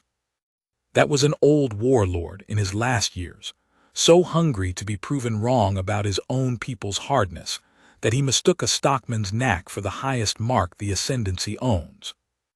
It was, Sarek thought, watching the young warriors' fists waver at their sides, very nearly perfect. He felt the ground shifting. He felt the doctrine that had seemed so solid 3 days ago going thin and doubtful under Sokoth's grave, reasonable, murdering courtesy, and he understood that Vorik had been exactly right. There was no chain to expose here, no beast in the dark, only a proud warlord and the truth was losing, because the truth was a scared one-armed boy and Sokoth had made scared and one-armed sound like exactly the argument against him. "Let the boy speak," Sokoth said at last, magnanimous, spreading his clawed hands. "I am not a cruel Cass. I have not come to shame a child. I have come to spare my people a mistake made in an old warlord's twilight. Let the worthy stand before both fleets and tell us all what he is. Let us hear the highest mark of the ascendancy defend itself in its own words." And he stepped back and gave the boy the whole of the assembly ground. Certain, Sarek could see the certainty on him like oil, that a 14-year-old grain hauler put alone in front of 2 fleets would stammer and shrink and prove every word Sokoth had said. Tio walked out to the center of the ground. He left the beasts. That was the first thing, and Sarek's breath caught at it, because the beasts were the boy's whole visible strength, and the boy walked out and left them at the assembly rail with a hand signed stay, that they had never once obeyed from any Cass and obeyed now from him. And he stood alone in the center of both fleets, one-armed, thin, ash-gray, exactly as small as Sokoth had promised he would be. And he did not stammer. He looked up at Warlord Draska Sokoth and both his fleets, and he told them the truth, the same truth he'd told Vorik in the yard, in a voice that shook and did not stop. "He's right," Tio said. "The Warlord Sokoth, everything he said about me, it's true. I'm not strong. I've got one good arm, and I was scared to death in that square, and I'm scared right now, standing here, more scared than I've ever been. I'm not a warrior. I couldn't fight any of you. If worthy means strong, he's right, and you should all listen to him, because I'm the weakest thing in this yard and everybody can see it." The assembly ground was dead silent. Sokoth's certainty had gone still on his face, because this was not the stammer he had planned for. "But that was never what it meant," Tio said. "Was it? Your warlord loosed the deadliest thing in his fleet on my world to find out what we were, and 40 worlds before mine ran, and the strong ones ran first, because the strong can afford to run, they'll survive it, they'll make more, the herd goes on. Strong runs. That's the thing nobody wants to say. Strong is what runs the wrong way when the teeth come, because strong has the most to lose and the best chance of keeping it." His cracked voice steadied on the thing he'd clearly turned over 100 times in the dark. "It's the weak ones that can't run. The little one in the square, she couldn't run, she just froze. And me, I ran the wrong way because I'm weak too, because I looked at her frozen there and I knew, the way you know a true thing, that a world where I lived and let her die wasn't a world I had the strength to live in. That's not strength. That's the opposite. I ran the wrong way because I wasn't strong enough to run the right one." He turned slowly, in the center of the ground, and looked up at the young warriors of both fleets with their wavering fists. "That's what he's afraid of," Tio said, and he did not point at Sokoth, he did not have to. "Not that I'm weak. That being weak is where it comes from. Because if the highest thing your people can be comes out of weakness, out of a thing being too small and too scared and too easy to lose to save the throat and spend the young, then all the strength he built his whole life on isn't the top of anything. It's just strength. It's just the thing that runs fastest. And somewhere down under all of it, under the oil and the counsels and the clean cloak, he knows his beast at his heel would leave him the second the teeth came, because he never once gave it a reason to stand, because he's strong and the strong don't have to, and the not having to is the whole poverty of it. The boy's shaking voice dropped, almost gentle. "I'm not here to prove I'm strong, Warlord. You already won that. I'm here to tell your fleets the truth, which is that strong was never the prize, and every one of them already knows it, because every one of them has, somewhere, one small weak thing they'd run the wrong way for, and the day they admit it is the day they find out what your people were actually for." And Draska Sokoth, to prove the boy wrong, to prove that a real predator felt nothing for a soft skin, that his own trained beast knew only strength and answered only strength, gave his war beast the display command every warlord kept for exactly this: the command to loom, to advance on a target and tower over it in dominance, a bloodless show of force that would put the small human back in his place in front of two fleets without a claw laid. The pale-crested V-Harrock advanced on the boy, and 10 paces out, in front of both fleets, in the bright open light of the assembly ground, Warlord Draska Sokoth's own beast stopped. It lowered its great pale head, and it lay down at the feet of the weakest thing in the yard. Draska Sokoth had commanded the Second Fleet for 19 years, and in all that time he had never once seen his own beast disobey a command, and now it lay in the dirt at the feet of a one-armed human child in front of both fleets, and the ground he had stood on his whole life simply was not there any more. He gave the command again. He heard his own voice do it low, so the fleets would not hear the giving the loom command, the advance, the towering, and the pale-crested V-Harrock that had answered that command flawlessly for 19 years did not lift its head. It lay at the boy's feet with its ears soft and its great pale skull lowered, and when the boy, the weakest thing in the yard, the thing Sokoth had come across the lanes to unmake, crouched down in front of it and put one soft hand flat against its crest, the beast leaned into the touch and made a sound Sokoth had never heard it make in 19 years, a low rolling rumble he had no name for, and Sokoth understood, standing there in his clean cloak with his oiled scales in the bright light, that he had never once in 19 years given the animal anything worth making that sound over. It was the not knowing that broke him, not the disobedience. The disobedience he could have called a trick, a scent, a turning, all the things Kroll had called it. He had the words ready, he had brought them across the lanes polished and waiting. But he had watched the boy's hand go flat against his beast's crest, and he had watched his beast lean into it, and he had recognized the sound the beast made, because he had heard it once, long ago, before the councils and the garrisons, from a kennel pup he'd raised as a young warrior and loved before he learned that a warlord does not love his weapons. And he had put that pup down himself when the craft demanded it, and told himself it was strength. And he had not let himself hear that rolling glad sound again for 40 years, because he could not afford to. The boy had let his beast make it in an afternoon. "He knows you," Tio said. He was not gloating. He was looking up at Sokoth from his crouch beside the pale beast, and his young face had nothing in it but a kind of terrible gentleness, the gentleness of a thing too weak to be cruel to a thing that had just been unmade. "He's known you 19 years. He'd have kept your watch 19 more, but you never gave him a reason to stand for you because you're strong and the strong don't have to, you said it, you built your whole life on it. So when I put my hand on him, he felt the reason for the first time, and a thing that's waited its whole life for the reason doesn't let go of it. I'm sorry. I am.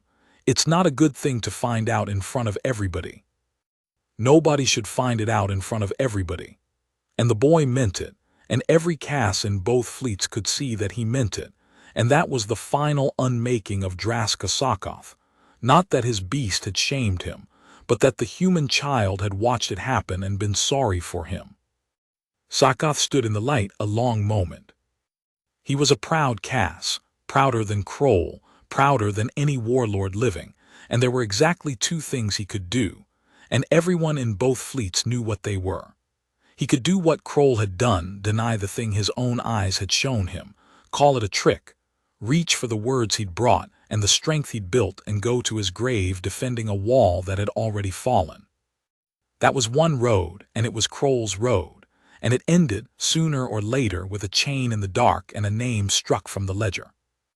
Or he could do the hard thing, the thing a real warrior did that a coward never could.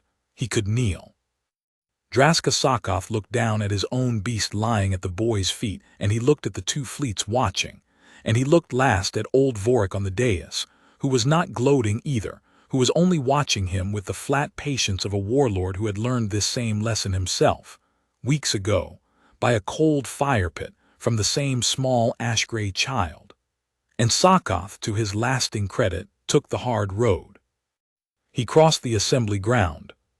He crossed it slowly, and both fleets went silent to watch a warlord of the ascendancy cross open ground toward a one-armed human whelp, and he stopped in front of the boy, and for a moment his jaw worked and nothing came, because there is no protocol depth for what he was about to do, no rite, no old language, nothing but the raw fact of it. And then Warlord Draska Sokoth, commander of the Second Fleet, went down on one knee in the dirt in front of Teo Marsh, all the way down, deeper than protocol had ever asked a caste to bow to anything living, and he put his fist to his chest, and he spoke so that both fleets would hear every word of his own unmaking. "I came to make you small," Sokoth said.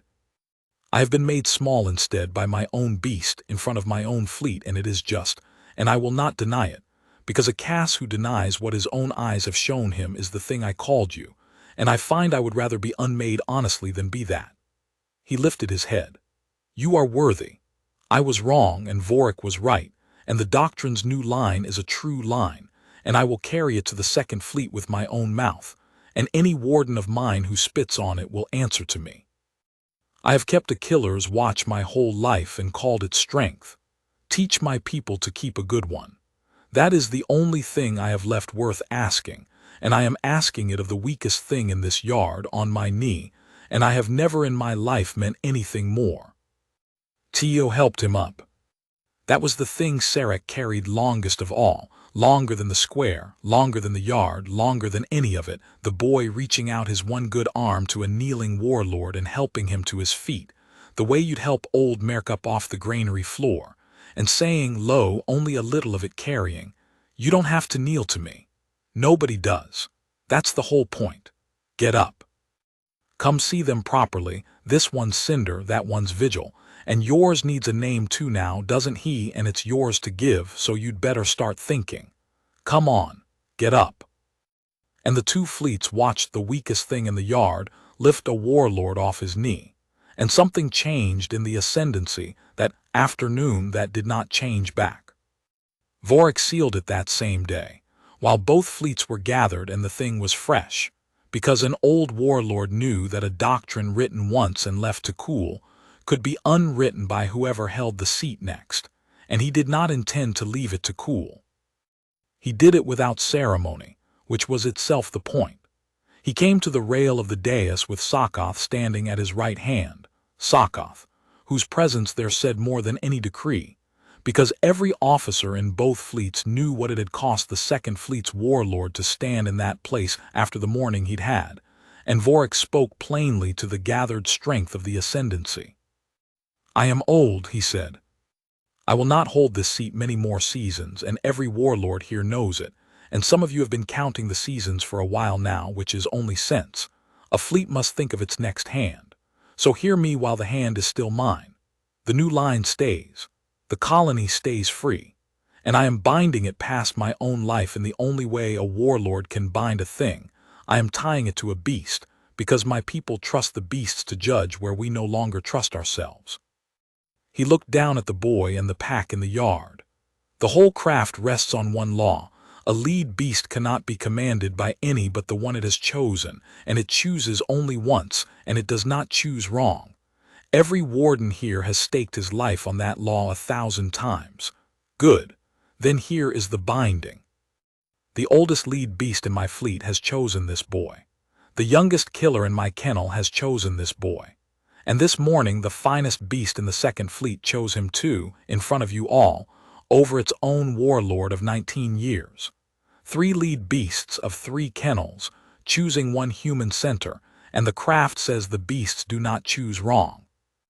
So any warlord who comes after me and moves to unwrite this line, to releash this world or strike down this boy or spit on standing the rest, will first have to stand in front of 3 lead beasts and tell the fleet that the beasts chose wrong. And no caste who has ever bred a Viharok will believe him, because we have staked our whole craft on the beasts choosing true for 400 years, and we do not get to believe it only when it flatters us." It was, Sarek thought, the most cunning thing he had ever heard the old warlord do, and it was cunning built entirely out of honesty. Vorik had not asked the fleet to trust a human. He had asked the fleet to keep trusting the one thing it already trusted absolutely, the beasts, and he had arranged it so that to attack the boy was to call the whole beastcraft a lie. The hardliners could hate the human worthy all they wanted. They could not unwrite him without unwriting themselves. The doctrine was bound now to the deepest certainty the Cass owned, and it would hold long after Vorik was dust, and Sokkoth standing at his right hand meant the Second Fleet would carry it, and the young warriors with their fists to their chests meant the next generation already had. One more thing, Vorik said, and here at last the old warlord let something into his voice that was not statecraft, that was only an old Cass at the end of a long hard life saying a true thing while he still could. You will hear it said, in the seasons after I am gone, that War Master Talvik Vorik went soft in his twilight, that he loved a human child and let sentiment unmake the doctrine of 1,000 years. Let them say it. I will tell you the truth of it here, so that at least the ones who were present know. I did not go soft. I loosed the deadliest beast I own into 40 herds looking for one that would not run, because somewhere under all my hardness I could not stop hoping that the thing my people were supposed to be actually existed somewhere in the galaxy, and was not just a story we told to feel clean about the leash. 40 worlds ran, and I had almost stopped hoping. And then a grain hauler's whelp ran the wrong way, and I stood up out of my chair, and I found out at the very end of my life that the thing was real after all, that a body could be too weak to save the throat and spend the young, and put itself over the small one anyway, without the count, because it could not live in a world where it didn't. That is not going soft. That is the only thing I have ever seen in 70 years that was worth going hard for. I gave my whole life to a doctrine I had stopped believing. A child gave it back to me. Let them say I went soft. I know what I saw. He put his fist to his chest, the old warlord, and he turned it inward, toward the boy in the yard, the salute for the honored dead and the one living worthy, and both fleets turned with him. Thousands of fists and Sarek turned with them. And this time he did not have to be told. And this time there was nothing in his chest he had no doctrine for, because the doctrine had a word for it now, a plain one, 6 words long. And he stood in the assembly ground of a freed world, and stood the rest in his heart for a 14-year-old boy who had taught a hard old people how to be strong the right way. There was a night that season that Sarek came to think of as the truest lesson the boy ever taught.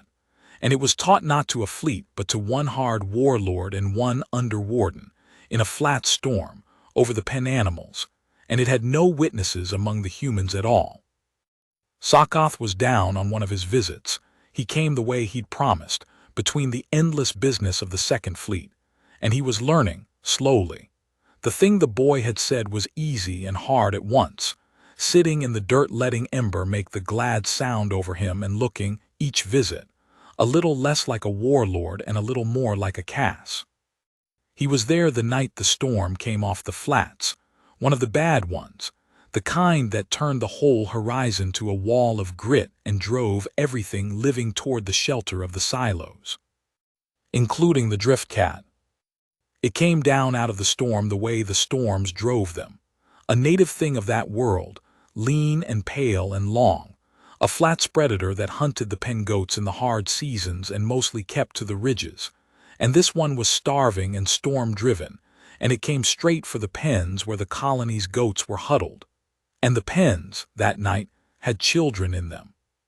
2 of the herder boys, Nell's age and a little older, out late to bring the goats in before the grit, caught in the open between the pens and the silo when the driftcat broke out of the storm wall 30 paces off, already low, already coming. Sarek saw it and drew his blade. Sokkoth saw it and gave Ember the kill command, the real one this time, not the display, the command a warlord gives when there is a predator in the open and children behind it. And all 3 beasts came up off the ground as one, Cinder and Vigil and Ember, 3 lead killers with a wild thing in their sight and small ones at their backs. And in the half-second before they crossed the ground and tore the driftcat apart, T.O. Marsh shouted one word into the storm. Alive. The 3 beasts checked. Sarek would not have believed it if he had not been standing in it. A lead beast on a kill run could not check, the craft said.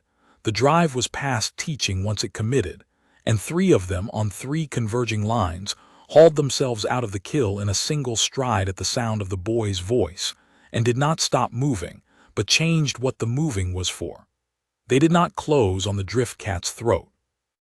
They closed on the ground between the drift cat and the children, a slate wall and a dark wall and a pale one, three lead beasts forming in the driving grit, the thing the boy had made them for, a shield instead of a slaughter, and they did not tear the wild thing open. They walled it.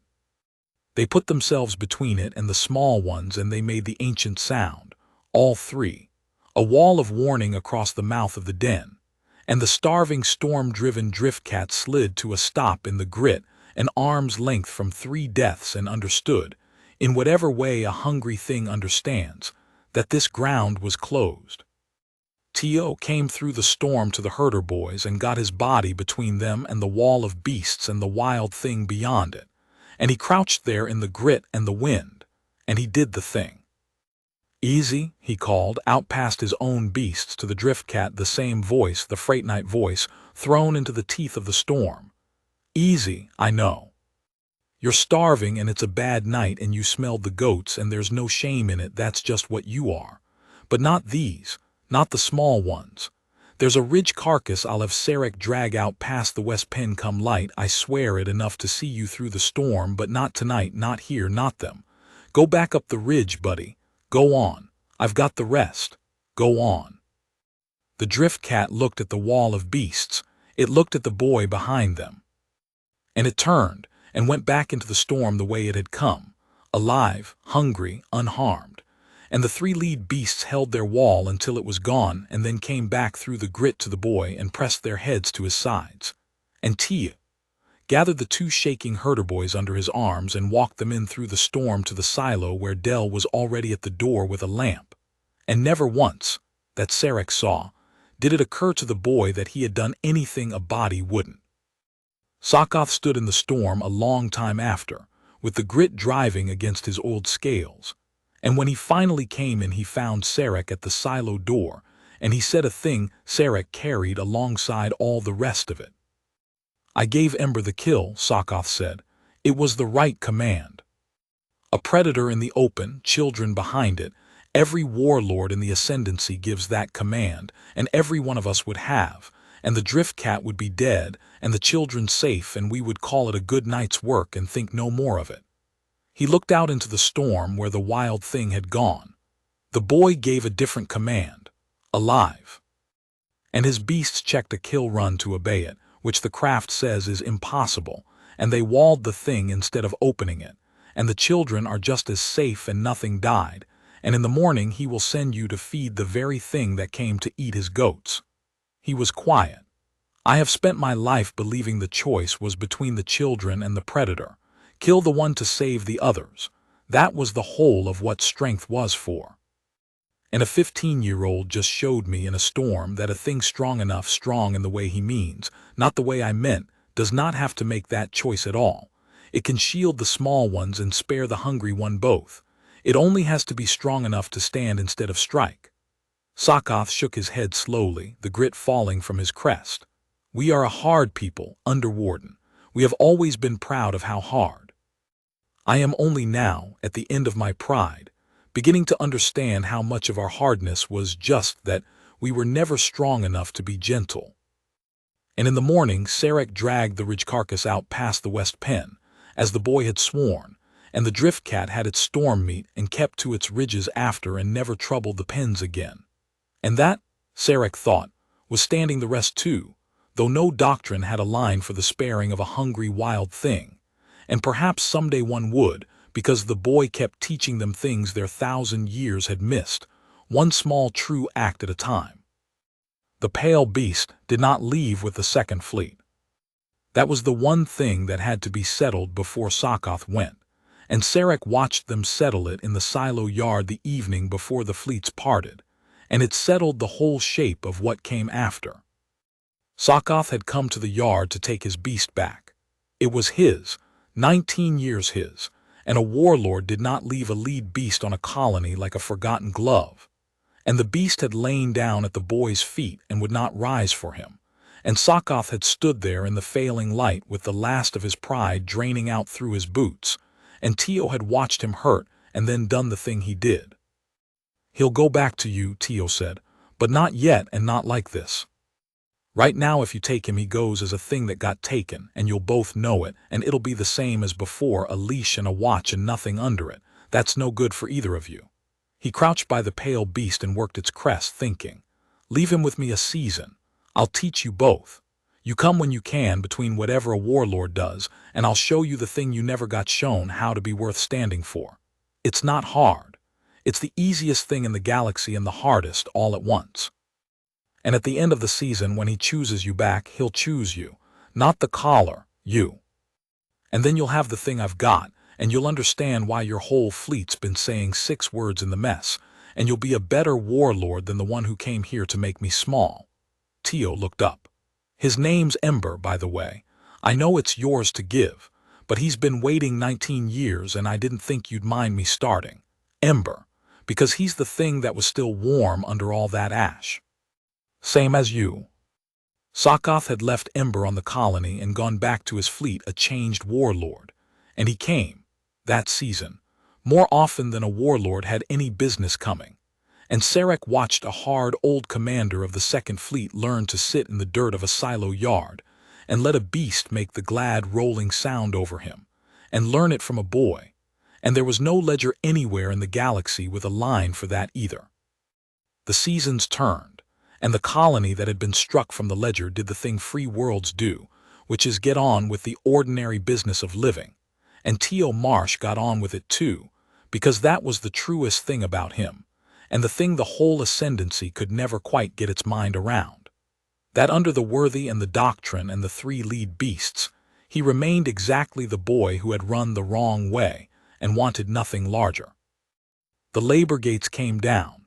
Sarek helped pull them down himself, and the scrap went into the colony's forges and came back as plows and hinges, and at Nell's insistence, a weather vane for the silo shaped like a running V-Harrock, which turned in the Flatswind and which Cinder regarded with deep suspicion every morning.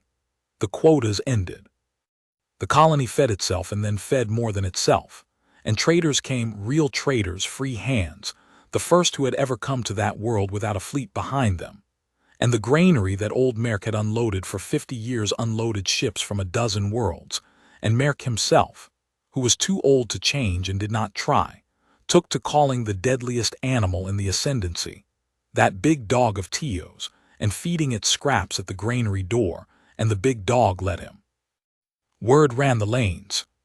Standing the rest ran with it, and Sarek heard over the seasons how it landed on other worlds, how a garrison second on a border station stood a post that should have been another's, and someone said he'd stood the rest and meant it plain, how the young warriors of 4 fleets now measured themselves against a soft-skinned boy they would never meet, how on 2 other conquered worlds the cullings had simply stopped quietly without decree, because the warden sent to run them had heard the 6 words and could not any more loose a beast into a herd of children and call it virtue. The doctrine bound to the beasts held exactly as Vorik had built it to hold. No warlord moved to unwrite it. None of them could face 3 lead beasts and tell the fleet the beasts had chosen wrong. Vorik came to the colony one more time, near the end.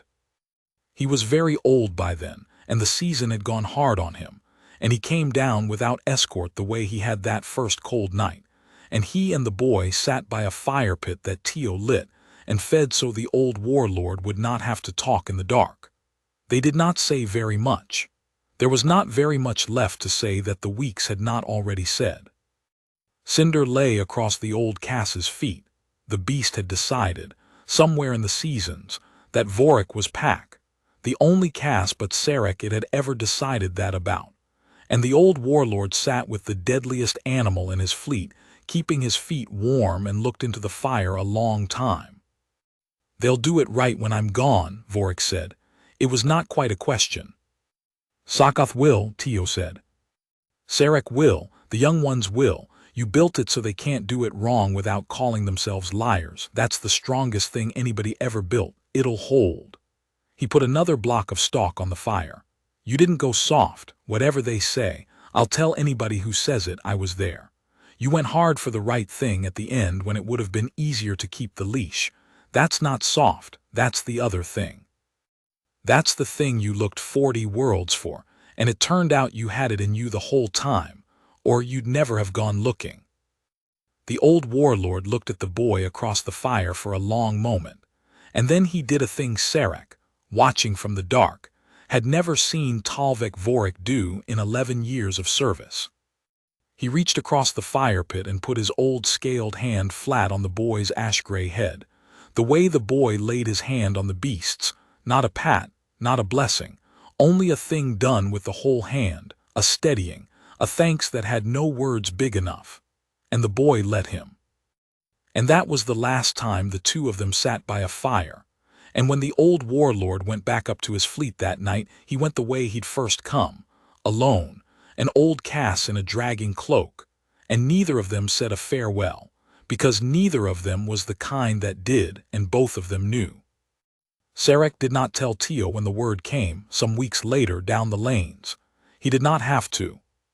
The boy came out to the silo yard in the gray hour before the sun, the coldest, quietest hour, Vigil's hour, and he stood there in the flatswind with his 3 beasts around him, and his face turned up to the sky where a fleet he could not see was carrying an old warlord to whatever the Cass did with their honored dead.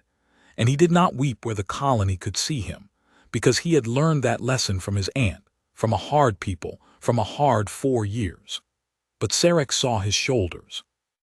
And Sarek, who had opened this whole story standing second in a broken cordon thinking we wrote them down as cattle, went and stood beside the boy in the gray hour and put his fist to his chest, turned inward, and the boy leaned sideways, off balance, and put his head against the underwarden's scaled arm, and the two of them kept the vigil together while the light came up.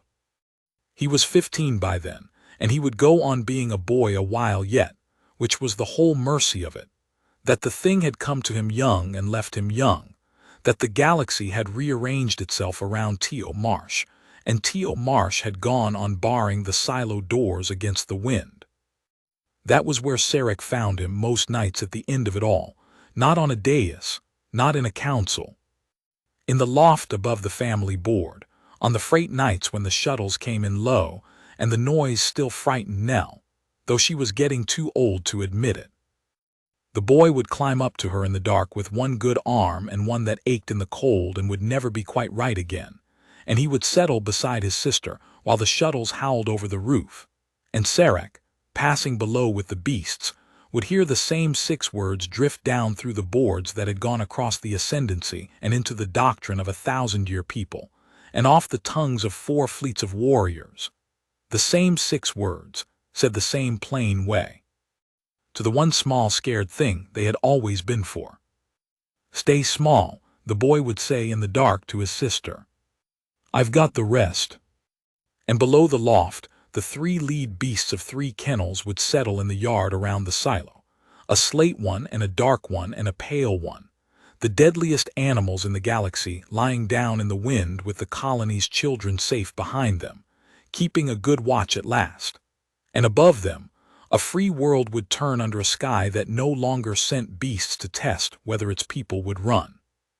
And somewhere out in the dark, 4 fleets of a hard old people would be teaching their young, in 6 borrowed words, the thing they had almost let themselves forget, that the highest strength there is, the only kind worth the name, is the kind too weak to run the wrong way and does it anyway, and puts its own small body over the small one behind it, and tells the whole coming dark.